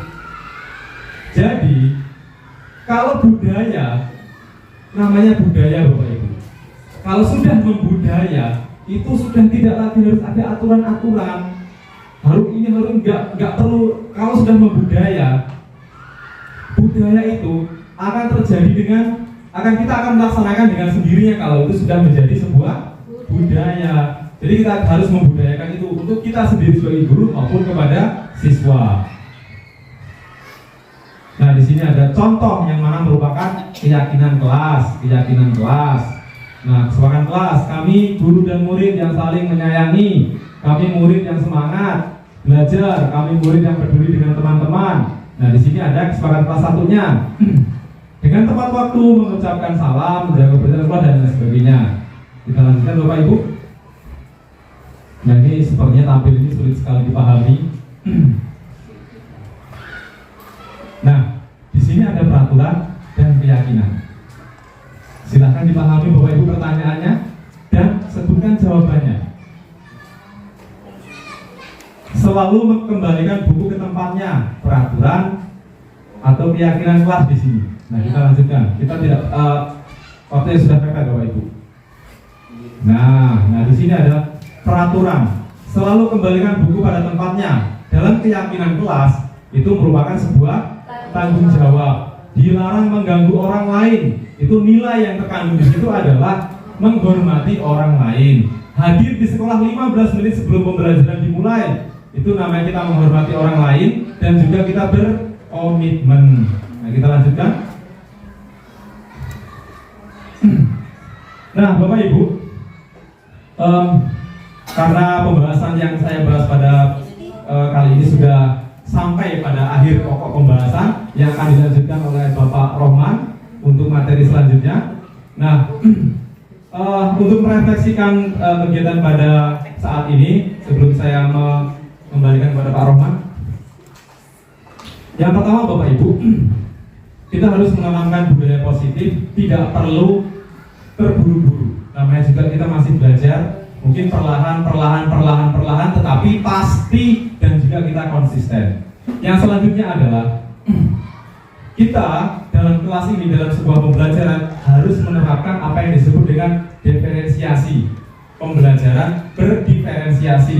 Seperti yang kemarin juga sempat dibahas, apa itu pembelajaran berdiferensiasi. Nah, jadi di situ Bapak Ibu, kita harus mengetahui kemampuan, karakter, dan juga kebutuhan-kebutuhan yang diperlukan oleh murid. Jadi dalam satu kelas itu tidak semuanya sama Bapak Ibu. Ada yang pintar matematika, ada yang pintar bahasa Indonesia, ada yang pintar olahraga, ada yang pintar seni, tapi semuanya tidak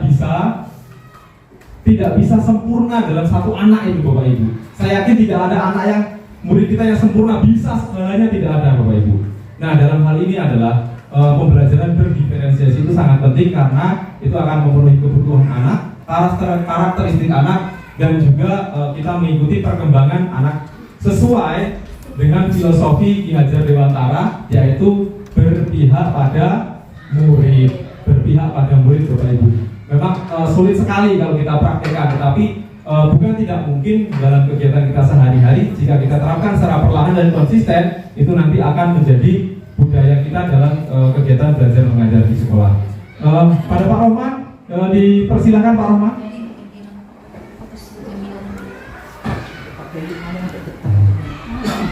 Baik, dilanjut. Sebelum kita mulai pelajaran atau materi berikutnya, coba perhatikan ada game sebentar saja Bu ya. Nanti mohon maaf kalau waktunya molor ya, karena ada 3 materi sedikit pulangnya molor. Coba apa yang akan kamu lakukan pertama kali dalam menghadapi situasi ini? Gambar pertama ada yang sedang merebus air ya, sudah mendidih, Beko air. kemudian yang kedua ada telepon berdering atau HP kita berdering. Kemudian yang ketiga ada bayi yang sedang menangis. Kemudian ada yang keempat itu gambar kucing atau anjing yang sedang menyakar-nyakar sofa. Kira-kira coba kalau posisi kalian Bapak Ibu mau pilih yang mana posisinya? Ini menggambarkan, ini gak ada yang benar salah ya, ini menggambarkan kepribadian kita.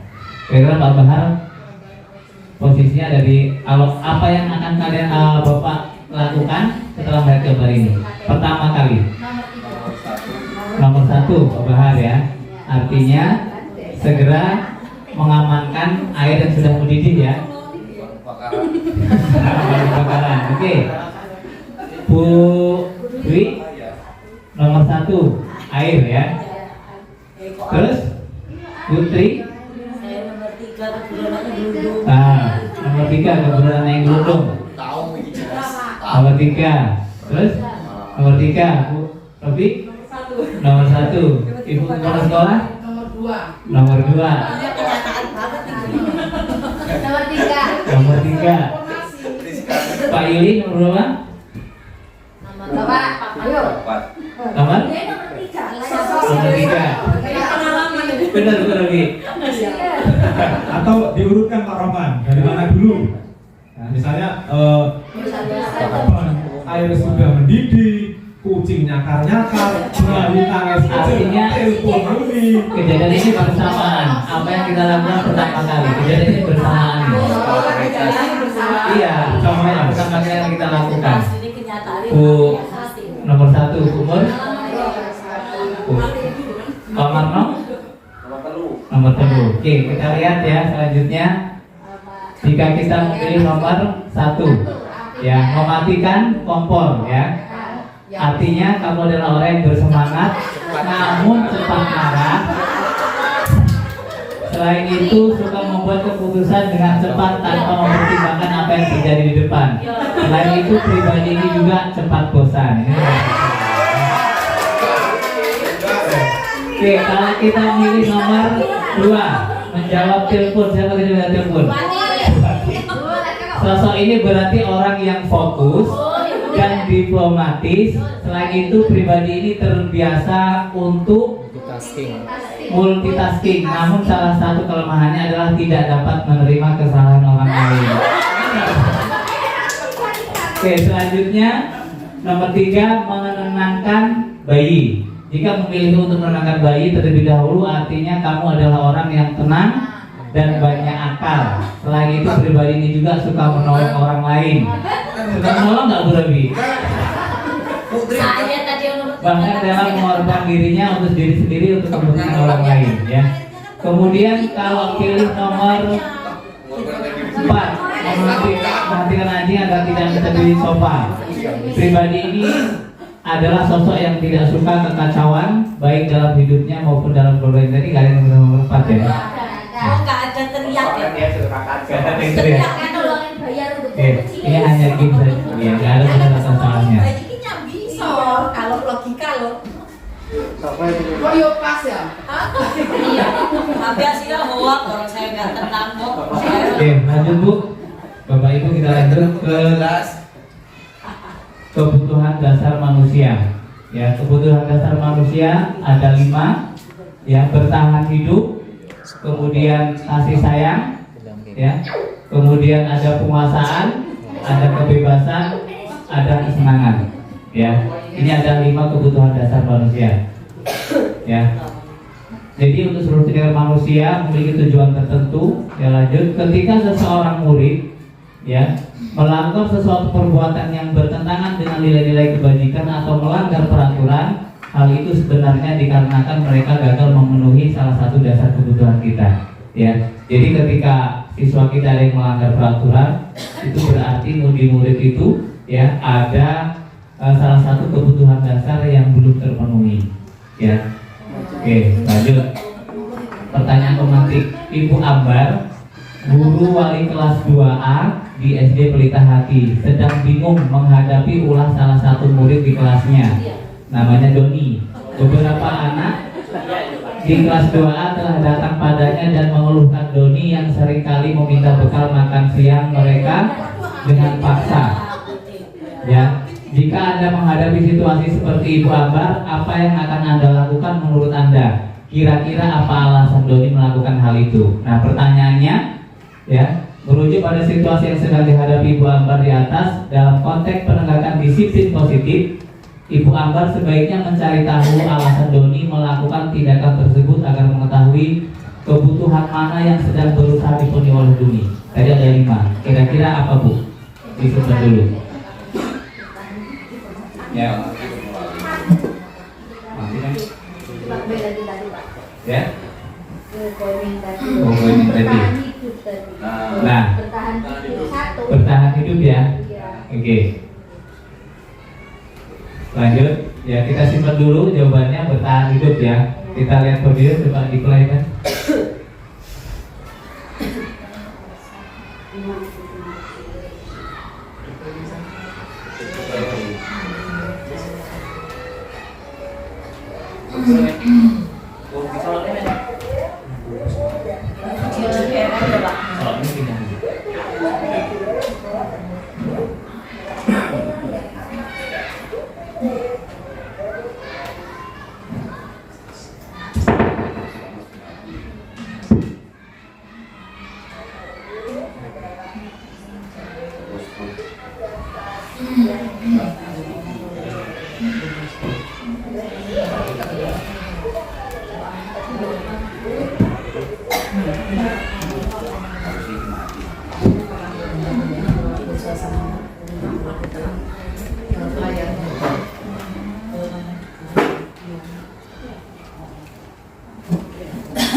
dengan lingkungan yang aman dan mendukung murid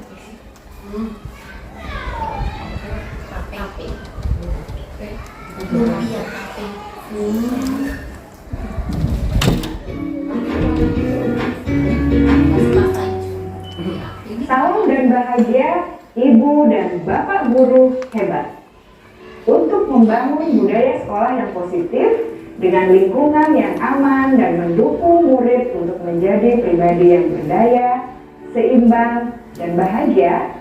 Salah satu upaya yang dapat dilakukan oleh guru adalah memahami kebutuhan dasar yang mendasari perilaku murid.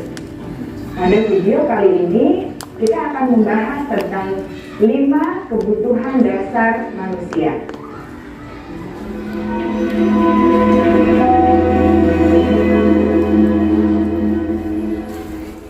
Ki Hajar Dewantara dalam salah satu kutipannya menyatakan, kita ambil contoh perbandingannya dengan hidup tumbuh-tumbuhan.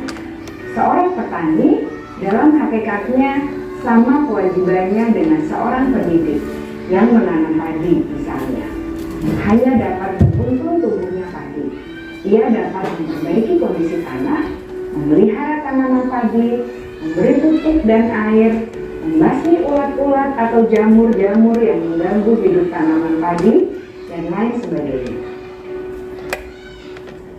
Ketika guru memahami memahami kebutuhan apa yang mendasari perilaku murid, dan guru berusaha menuntun dan mendukung murid dalam memenuhi kebutuhannya secara positif.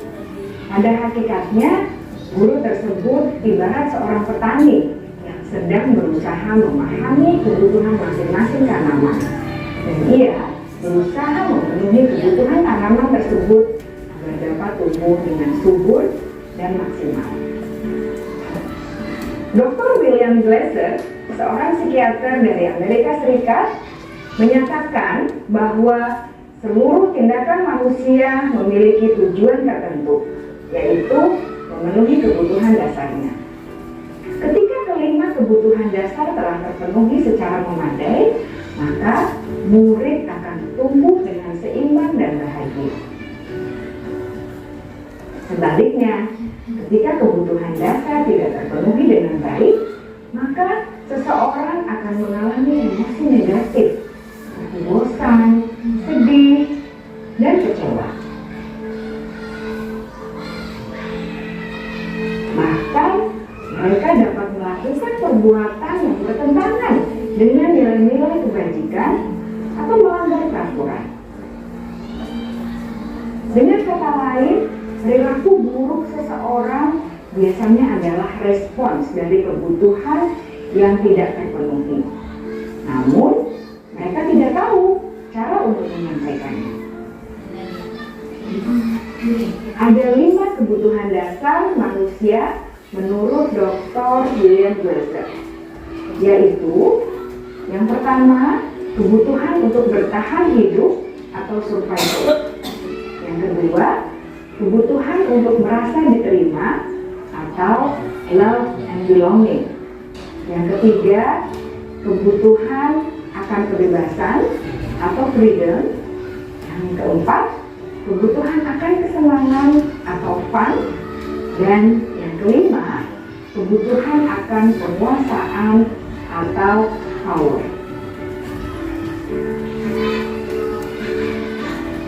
Kebutuhan dasar yang pertama adalah kebutuhan yang bersifat fisiologis untuk bertahan hidup atau survival. Misalnya, kesehatan, rumah, dan makanan.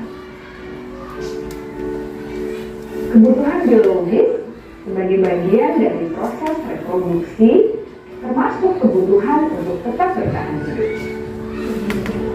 Kebutuhan untuk merasa aman juga termasuk dalam kebutuhan ini.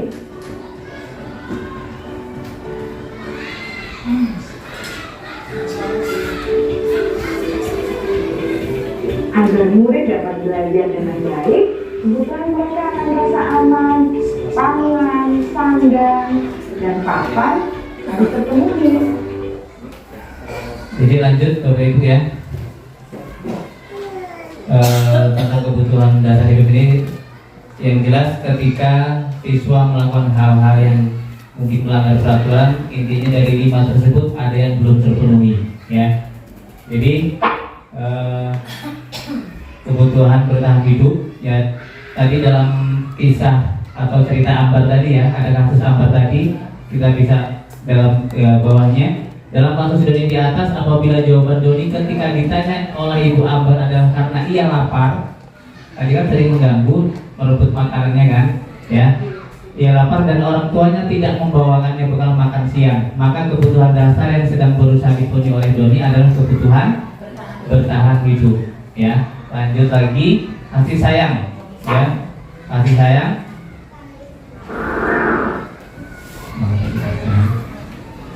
Ketika temannya, nah di sini yang terakhir,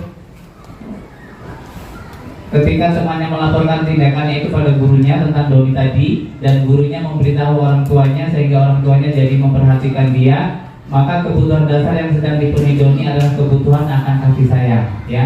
Jadi dia bisa kebutuhan dasar bertahan hidup, bisa kasih sayang, kurang kasih sayang dari orang tua ya. Kemudian lanjut penguasaan ya.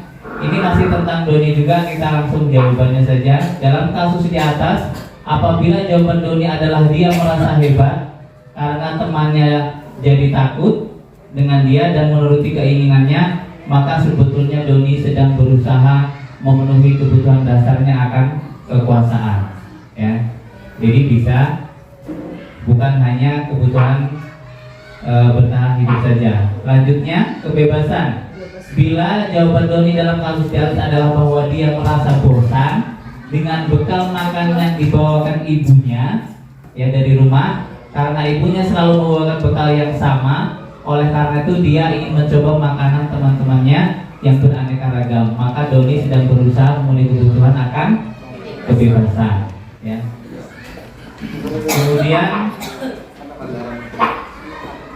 dalam kasus di atas, ya, bila Doni menjawab bahwa ia melakukan karena iseng saja dan ia menikmati ekspresi wajah teman-temannya yang kesal karena diambil makanannya dan menurut dia ekspresi teman-temannya itu lucu, maka berarti Doni sedang berusaha memenuhi kebutuhan akan kesenangan, ya. Jadi dari peristiwa tadi si Doni meminta makanan temannya, ya, berarti dia bukan hanya memenuhi kebutuhan dasarnya saja, dia bisa kelimanya tadi, ya.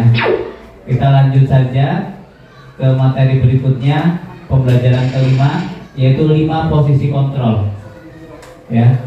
5 posisi kontrol. Pertanyaan yang pertama, Tisa dan Hana dipanggil masuk ke ruangan Ibu Wati, Kepala Sekolah SD Negeri 1 Barungjewali. Ibu Wati baru saja mendapatkan pengaduan dari Ibu dan Tisa bahwa Hana menggunakan kata-kata kasar dan merendah-rendahkan Tisa di sosial media. Kemudian pertanyaan berikutnya, Anto jarang sekali hadir di pembelajaran jarak jauh dan pada saat hadir pun Anto seringkali menggunakan kata-kata kasar di kolom chat, mengejek teman-temannya. Hal ini sudah sangat mengganggu dan beberapa orang tua murid yang mengikuti pembelajaran daring mengeluhkan tentang perilaku Anto di pembelajaran jarak jauh, ya. Pertanyaan ini kita simpan dulu.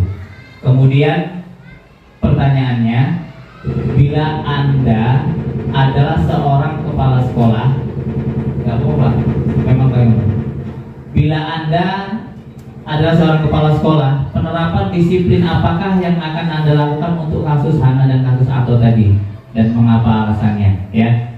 Kemudian lanjut, posisi kontrol seorang guru, ya. Pertama ada penghukum, ya, tadi sudah disampaikan dicuplik. Kemudian pembuat merasa bersalah, kemudian pemantau, kemudian sebagai teman, yang terakhir manajer. Dari kelima posisi kontrol ini, mana yang sering kita lakukan Bapak Ibu? Penghukum. Ya, kita lanjut lagi nanti berikut. Penghukum, seorang penghukum bisa menggunakan hukuman fisik ataupun verbal, ya. Contoh kalimat-kalimatnya, ya, patuhi saya, patuhi aturan saya, atau awas, ya. Lanjut, kamu selalu saja salah, misalkan. Selalu pasti, selalu terakhir selesai, ya. Ini kalimat-kalimat atau kata-kata yang sering menghukum kepada siswa, ya. Guru seperti ini senantiasa percaya hanya ada satu cara agar pembelajaran bisa berhasil, yaitu dengan cara dia, yaitu dengan cara gurunya, ya. Lanjut, kemudian pembuat merasa bersalah, ya. Pada posisi ini biasanya guru akan bersuara lembut, ya. Ibu, contohnya ibu sangat kecewa sekali dengan kamu, misalkan, ya. Berapa kali bapak harus memberitahu kamu, ya. Kemudian gimana coba kalau orang tua kamu tahu kamu berbuat begini, ya. Ini membuat kalimat bersalah. Artinya anak itu ketika diucapkan ini dibuatnya merasa bersalah. Di posisi ini murid akan memiliki penilaian dari diri yang buruk, ya. Memiliki penilaian diri yang buruk tentang diri mereka. Murid merasa tidak berharga, ya, dan telah mengecewakan orang-orang yang disayanginya, ya. Jadi anggapan dia apa yang kita lakukan sudah mengecewakan orang tuanya, sudah dianggap sudah mengecewakan gurunya, mengecewakan yang ada di sekitarnya lah, ya. Kemudian terakhir nomor 3, teman. Guru pada posisi ini tidak akan menyakiti murid, ya, karena dia teman, ya. Namun akan tetap berupaya mengontrol murid melalui persuasi. Posisi teman pada guru bisa negatif ataupun negatif, ya. Positifnya di sini berupa hubungan baik yang terjalin antara guru dan murid. Guru di posisi teman menggunakan hubungan baik dan humor untuk mempengaruhi seseorang. Contohnya kalimatnya, pertanyaan apa yang diucapkan oleh guru? Ayo bantulah demi bapak ya, agar bapak nggak dimarahin kepala sekolah. Kalau kamu terlambat terus, apa yang bapak harus ucapkan kepada kepala sekolah, misalnya seperti itu, ya. Ayo ingat tidak bantu bapak selama ini. Kemudian ya sudah, kali ini tidak apa-apa, nanti ibu bantu bereskan. Ini ucapan kita sebagai teman, ya.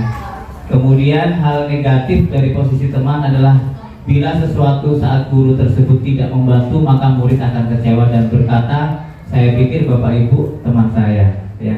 Artinya jangan beranggapan, jangan sampai artinya posisi kontrol teman juga tidak baik dilakukan terhadap siswa, apalagi menghukum, membuat bersalah, dan teman artinya tidak baik. Selanjutnya pemantau, ya. Artinya memantau berarti guru ini selalu mengawasi. Ya, tidak mungkin kita sebagai seorang guru akan selalu mengawasi banyak siswa. Ya, ini juga kurang tepat, ya. Sering ditanya mungkin peraturannya apa yang akan kamu lakukan, sanksi atau konsekuensi apa, ya. Seorang pemantau sangat mengandalkan perhitungan. Artinya kita tidak mungkin akan selalu mengontrol setiap harinya kepada siswa yang berbuat masalah tersebut, ya. Lanjut, manajer terakhir. Posisi terakhir adalah manajer, adalah posisi di mana guru berbuat sesuatu bersama dengan murid, ya. Inilah yang diharapkan, ya. Kontrol yang terbaik untuk menyelesaikan masalah, yaitu dengan posisi sebagai manajer. Ini yang terbaik, ya. Nah, yang sering diucapkan apa yang kita yakini tadi, ya. Apa yang sudah kita yakini tadi, yang sudah dibuat. Makanya setelah ini diharapkan Bapak Ibu Dewan Guru membuat suatu keyakinan kelas, bukan peraturan kelas, tapi keyakinan kelas, ya. Apa yang sudah kita yakini, ya. Kemudian apakah kamu meyakininya, ya? Jika kamu meyakininya, apa yang akan kamu, apakah kamu bersedia memperbaikinya? Artinya membantu menyelesaikan masalah ataupun mencari solusi. Artinya siswa tersebut mencari solusinya sendiri, kita bantu dengan pertanyaan-pertanyaan seperti ini. Jika kamu memperbaiki hal ini menunjukkan tentang apa? Tentang diri, apakah tentang kesabaran atau sebagainya. Ya, nanti kita lihat videonya. Kemudian apa rencana kamu untuk memperbaiki hal ini? Ya, kita lihat videonya. Declare, apa itu? Ini.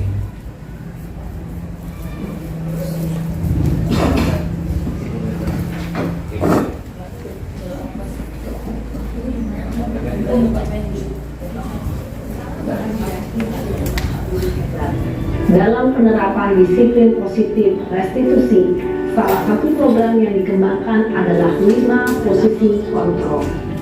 5 posisi kontrol dalam restitusi adalah proses perjalanan seorang pendidik agar dapat mengenali dirinya. Pada video kali ini, kita akan membahas tentang 5 posisi kontrol yang dikembangkan oleh Diane Dawson dan contoh penerapannya.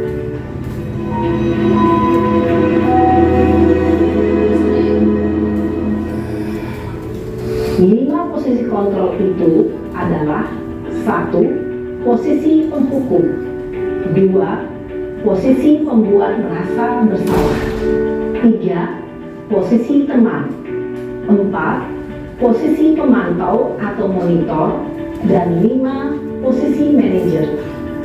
Untuk lebih memahami kelima posisi tersebut, mari kita saksikan kasus Naren yang terlambat hadir 20 menit di sekolah dan melihat bagaimana kelima posisi kontrol dalam menghadapi masalah tersebut.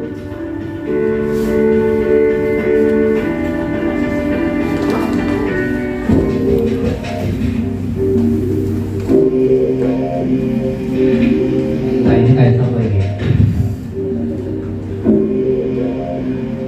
Naren! Sini kamu! Selamat pagi, Bu. Selalu terlambat. Kamu deh, pasti terlambat. Saya Apa? Apa coba? Alasan kamu apa lagi? Apa sih kamu tidak terlambat? Malas sekali ya kamu jadi anak. saya Dasar pemalas. Gak kapok-kapok sih kamu. Sudah berapa kali terlambat? Sana, kamu keliling lapangan basket 2 kali. kenapa saya harus ke lapangan basket, Bu? Kenapa? Kamu melawan ibu? Berani-beraninya jawab. Sudah terlambat, masih berani jawab pula. Sekarang, keliling lapangan basket 5 kali sekalian. Biar kapok. Cepat. Pergi sana ke lapangan basket. Posisi penghukum biasanya berbicara dengan nada tinggi, menghardik, menunjuk-nunjuk, menyakiti, dan menyindir. Hukuman bisa berupa fisik maupun psikis. Ibu dan bapak guru hebat. Dampak yang terjadi pada murid ketika guru berada pada posisi penghukum adalah murid cenderung akan memberontak, bahkan menyimpan dendam.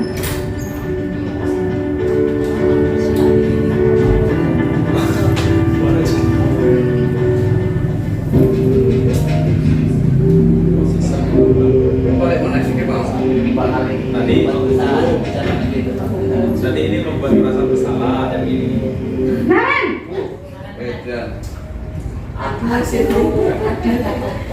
Selamat pagi, Bu. Naren. Kamu kenapa terlambat lagi, nak?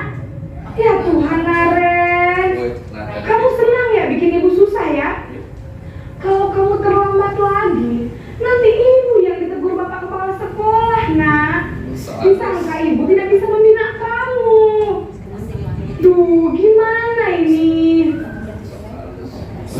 Maaf, Bu. Duh, Gusti Naren. Kamu suka ya kalau ibu ditegur bapak kepala sekolah? Terus, sekarang ibu harus tulis apa yang di buku absen? Ini kamu sudah sering terlambat loh. Ibu harus apa coba? Maaf, Bu. Maaf sekali.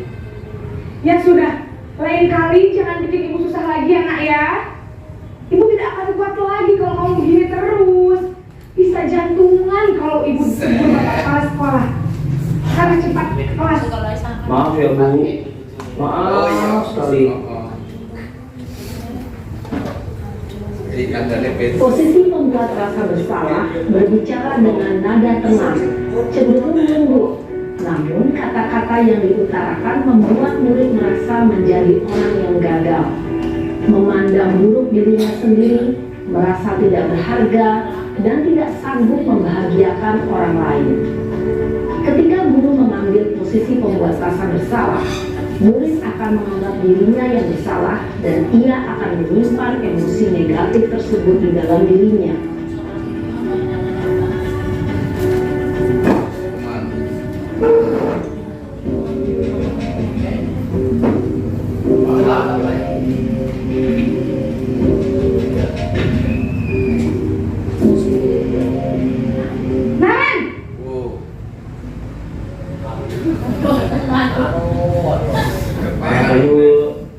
Wah, sudah jam berapa ini nak?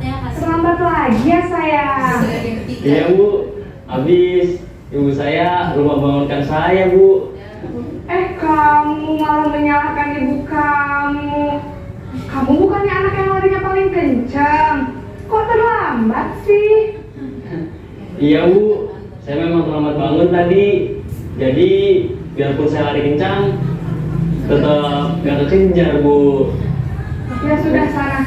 Nanti lain kali larinya lebih kencang lagi ya. Biar gak terlambat lagi.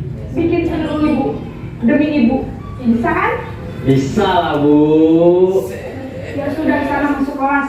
Ibu beresin urusan absen kamu. Kamu ini ada-ada saja. Dalam posisi teman, guru berbicara dengan nada suara ramah, akrab, cenderung bersenda gurau untuk menjaga suasana tetap santai. Murid akan merasa senang, aman, dan akrab dengan guru. Identitas yang tercipta adalah identitas sukses atau berhasil. Namun, perlu diingat, karena ini masih dorongan eksternal, maka ada faktor ketergantungan dari murid kepada orang tertentu. Di sini guru absennya, sehingga di lain waktu murid bisa berperilaku baik, namun hanya kepada orang-orang tertentu saja.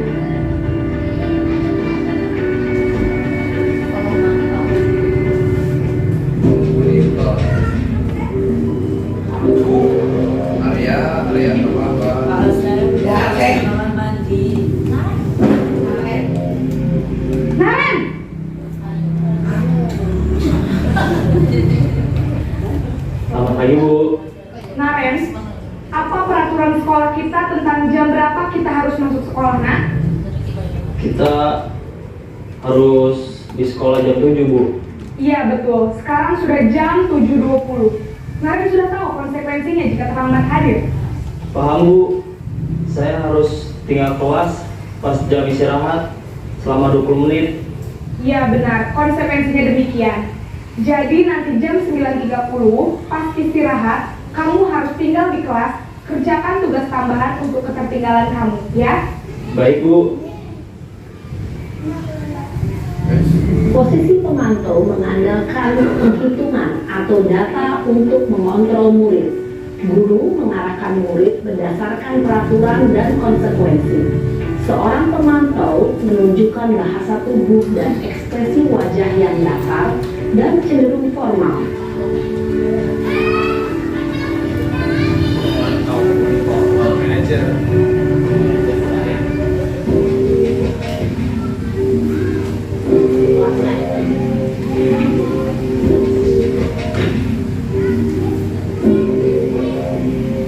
Naren! Bajunya sama, bapak pakai baju batik terus. Selamat pagi Bu. Selamat pagi Naren. Maaf Bu, saya terlambat. Iya, sekolah masuknya jam 7, sekarang sudah jam 7.20. Jadi sekarang bagaimana ini Naren? Maaf Bu, saya lupa setel alarm saya semalam. Baiklah, menurut kamu, keyakinan sekolah yang mana yang perlu kamu tingkatkan? Menghargai diri sendiri dan orang lain mungkin ya Bu. Setuju. Jadi, apakah Naren meyakini prinsip saling menghormati tersebut? Iya Bu, saya meyakininya. Apakah Naren bersedia memperbaiki masalah keterlambatan ini? Bersedia Bu. Bagaimana kamu akan perbaiki masalah keterlambatan ini? Saya akan coba untuk tidak lupa menyetel alarm saya Bu. Baik, kalau Naren lupa menyetel alarm di rumah, ada orang yang kira-kira bisa bantu mengingatkan tidak? Ada Bu, kakak saya, Kak Emma. Ada lagi selain Kak Emma? Selain Kak Emma, ada ibu saya. Baik, jadi yang mengingatkan Naren adalah Kak Emma dan ibu kamu ya? Kira-kira akan mulai start alarm kapan nih Naren? Setelah pulang sekolah, akan segera saya lakukan. Baik, jadi Naren akan setel alarm untuk bangun besok pagi dan akan diingatkan oleh kakak dan ibunda Naren ya. Ada lagi yang mungkin perlu dilakukan Naren agar tidak terlambat bangun lagi? Tidak ada Bu. Baik Naren, terima kasih untuk kerjasama kamu. Sekarang kamu perlu kembali ke kelas untuk belajar. Baik Bu, terima kasih. Posisi manajer adalah posisi kontrol yang disarankan untuk membimbing murid memiliki sikap disiplin yang positif, yaitu murid yang mandiri, bertanggung jawab, dan dapat memecahkan masalah. Tujuan dari posisi ini adalah agar murid dapat berefleksi atas tindakannya. Guru akan dengan tulus memberikan pertanyaan-pertanyaan bermakna, sehingga membuat murid dapat belajar dari kesalahannya dan mencari sebuah solusi untuk menyelesaikannya.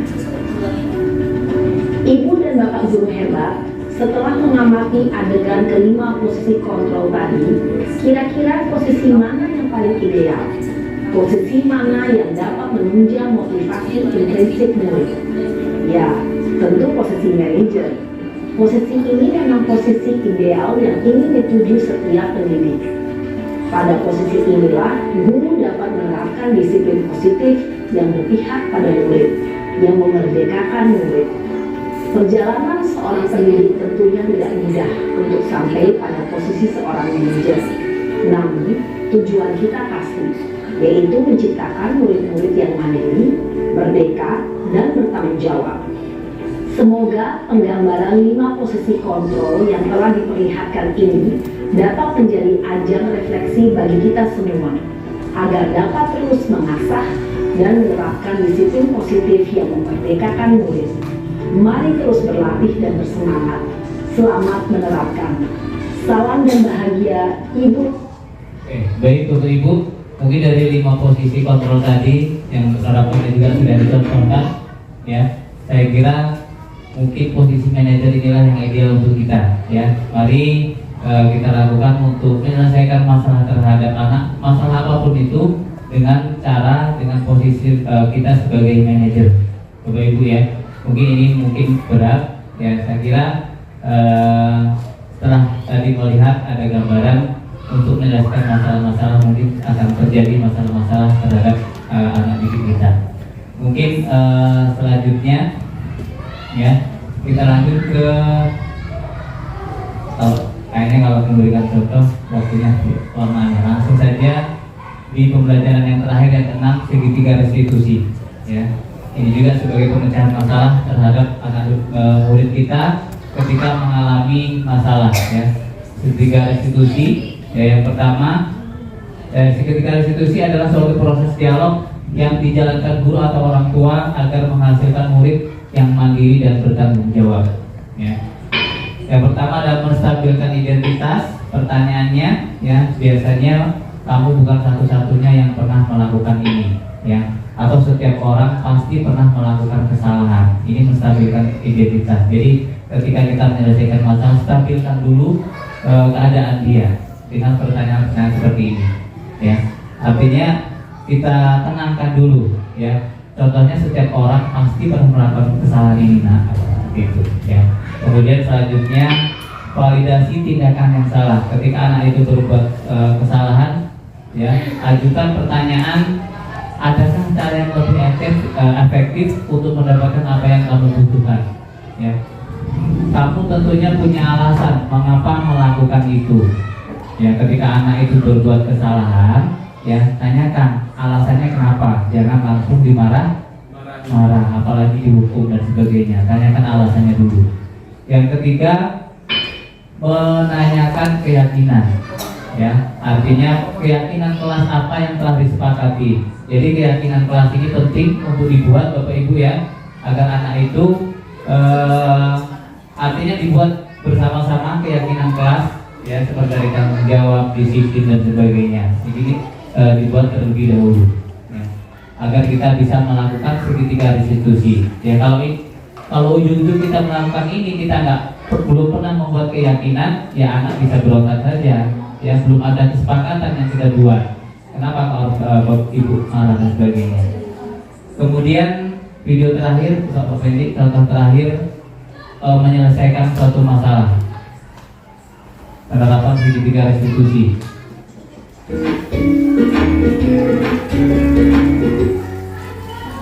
Salam dan bahagia Ibu dan Bapak Guru hebat. Pada video kali ini kita akan membahas tentang salah satu program disiplin positif yang diterapkan di lingkungan sekolah yang dikenal dengan nama restitusi.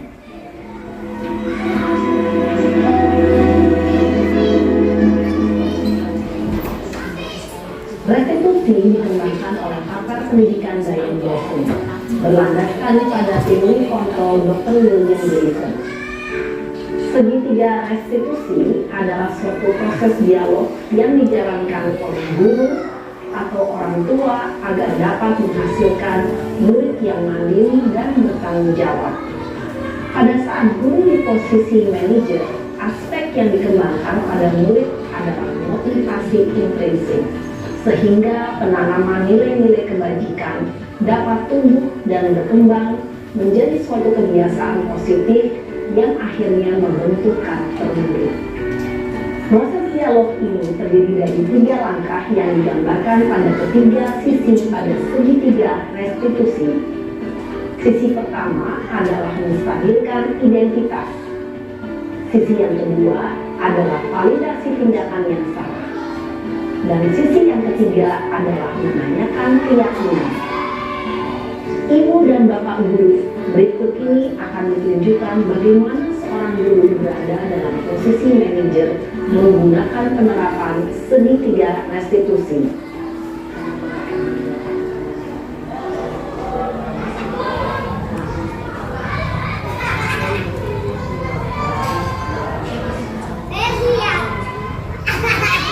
Siang Sarah. Yang Pak, Sudah lama nggak ketemu Sarah? Kenapa hari ini ada di sini? kesel Pak, kesel banget. Masa aku dikatain tukang fitnah Pak? Ya aku marah lah. Aku balik ngatain mereka di depan kelas. Kesel banget. Oh begitu. Ya pasti kamu marah dan kesal.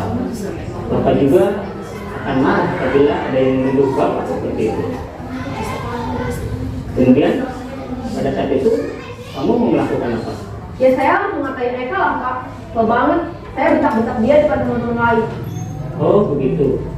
Pasti kamu melakukan seperti itu karena suatu alasan tertentu kan? Iyalah, maksud saya diam saja Pak. Ya saya bela diri lah. Maksud saya dituduh tukang fitnah.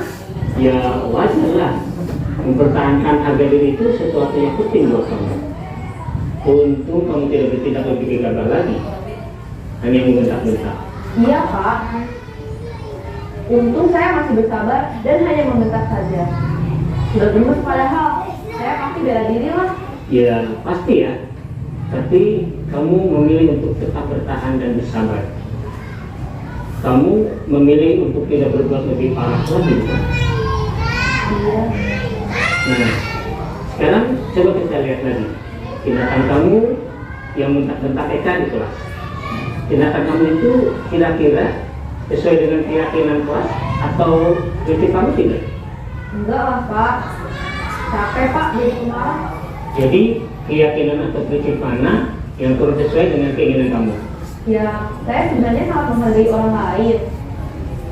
Mungkin saat itu saya menjadi emosi, jadi tidak menunjukkan sikap itu. Kamu meyakini tidak? Menghargai orang lain itu penting buat kamu. Yakinlah Pak. Iya, setuju. Kita harus saling menghargai. Namun ada juga keyakinan yang kita sepakati yang perlu kita jalankan apabila kita sedang marah, bukan? Ya, saya bisa lebih proaktif, mulai dengan diri sendiri. Saya bisa jadi lebih bersabar, mengambil waktu jeda untuk berpikir mau apa selanjutnya. Kira-kira kamu bersedia memperbaiki masalah ini tidak? Bersedia Pak. Kalau kamu memperbaiki masalah ini, kamu akan menjadi orang seperti apa? Saya akan menjadi orang yang bertanggung jawab kali ya Pak. Dan senantiasa proaktif. Iya. Menurut kamu, bagaimana rasanya menjadi orang seperti itu? Ya nyaman lah, bangga bisa bersabar dan menahan diri. Baiklah kalau begitu. Yuk kita pikirkan bagaimana memperbaiki masalah ini.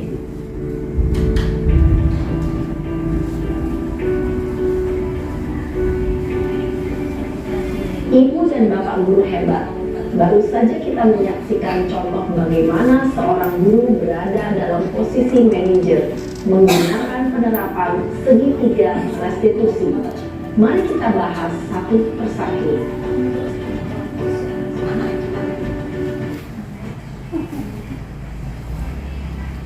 Baik Bapak Ibu, ya. Artinya kita sudah melihat video tadi, kita sebagai seorang posisi manajer menyelesaikan masalah dengan segitiga restitusi, ya. Artinya ketika anak itu berbuat masalah, ya, yang pertama harus kita lakukan adalah menstabilkan identitas, ya. Menstabilkan identitas dengan pertanyaan yang seperti ini. Berbuat salah itu hal yang memang manusiawi, nah, dan sebagainya, ya. Kemudian kita pasti bisa menyelesaikan permasalahan ini. Kemudian validasi kebutuhan, ya. Kemudian menanyakan keyakinan dan sebagainya, ya. Artinya kita tidak langsung menghukum, artinya kita melakukan segitiga restitusi ini terhadap siswa yang bermasalah, ya. Artinya kita membantu anak tersebut, ya, mencarikan solusi dengan masalah dia sendiri. Artinya dia cari solusi, yang kita bantu dengan pertanyaan-pertanyaan seperti menstabilkan identitas, ya, kemudian validasi tindakan yang salah, dan menanyakan keyakinan yang sudah dibuat, keyakinan mana yang dilanggar dan sebagainya. Jadi setelah kita belajar budaya positif ini, diharapkan Bapak Ibu Dewan Guru, bisa membuat keyakinan kelas untuk semacam peraturan, tapi bukan peraturan ya, sudah artinya keyakinan itu dibuat secara bersama dengan anak didik kita, Bapak Ibu ya. Ketika melakukan permasalahan, jadi dia belajar ya, bukan hanya motivasi penghargaan atau dorongan dari luar eksternal, tapi dari internal, dari diri murid tersebut ya. Salah satunya kita pakai helm lah ya, pakai helm ini kan kalau kita ini berdasarkan keyakinan atau peraturan kira-kira kalau pakai helm. Mungkin kalau kita pakai helm ya, artinya kalau peraturan, kalau berdasarkan peraturan mungkin takut, artinya takut nggak pakai helm, takut polisi lah dan sebagainya. Tapi kalau berdasarkan keyakinan demi keselamatan dia, demi keamanan dia, walaupun tidak ada polisi, walaupun bukan di jalan lintas, dia tetap pakai helm. Yakin nggak ada aturan. Ya artinya sesuai dengan keyakinan. Nah, anak juga seperti itu, kita berusaha untuk meyakinkan anak ya dengan berbagai macam keyakinan yang akan disepakati. Ya artinya dia belajar tumbuh dari dirinya sendiri.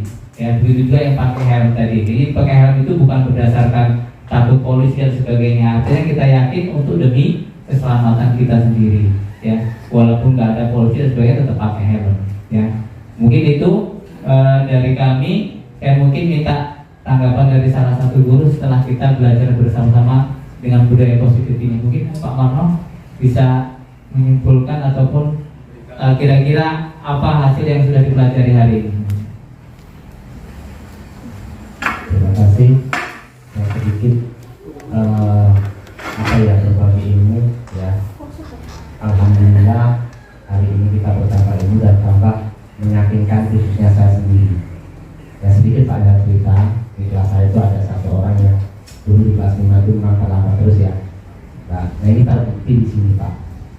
Ya sudah terbukti di sini. Memang kita memang harus jadi manajer. Jadi kita telusuri dulu apa sebab musabab anak tersebut telah terus. Ternyata mereka itu terganjal oleh kakaknya yang juga teman. Nah seperti itu. Sehingga anak tersebut setiap hari itu tidak ada ceritanya nggak telat tuh di kelas 6 kemarin. Tapi setelah saya telusuri saat tanya, kita ngobrol bareng, sharing apa penyebabnya. Oh ternyata ini sebenarnya anaknya. Ternyata kakaknya itu ya bangunnya telat karena berangkatnya bersama kakaknya. Akhirnya saya kasih masukan, kasih pengarahan. Alhamdulillah sampai sekarang ini sudah bisa di sini. Nah kesimpulan yang saya bisa ambil memang cukup berat Bu. Kita sebagai guru, sebagai orang tua, ya kunci pertama menurut saya adalah kita dulu. Kita berikan contoh dulu. Jadi kita mau menekankan disiplin kepada anak, maka kita dululah yang harus disiplin. Ya, saya mohon maaf kalau saya telat itu, Bu, saya kena hukuman sama anak itu terang saja. Saya nyanyi, ya, saya berdoa di situ, sehingga anak itu secara tidak langsung mencontoh tingkah laku kita, terutama disiplinnya. Nah, kesimpulan yang saya ambil bahwa memang kita harus bersama-sama, kerjasama untuk melaksanakan budaya disiplin atau budaya positif ini, sama-sama saling mengingatkan dan cari bukan kami atau siapa-siapa yang terbaik, bukan. Kita sama-sama.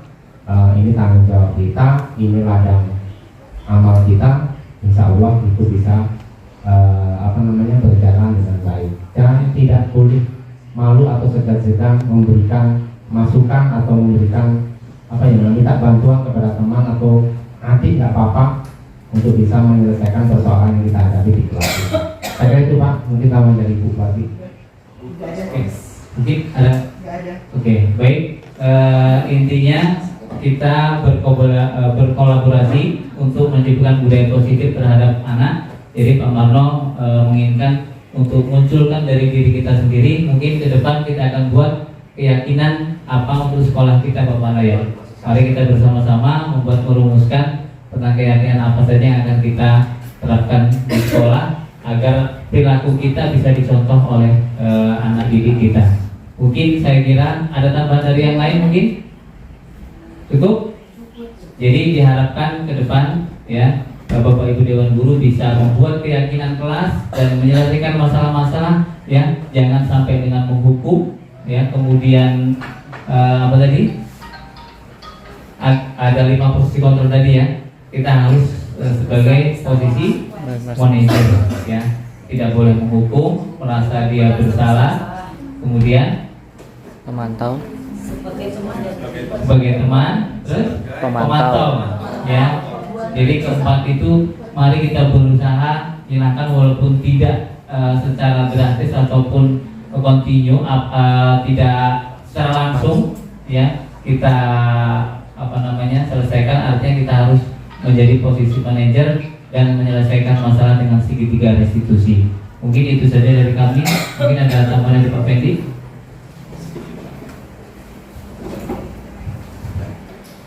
Jadi beberapa inti materi mungkin ya mohon maaf jika memang kami belum bisa menguasainya secara penuh.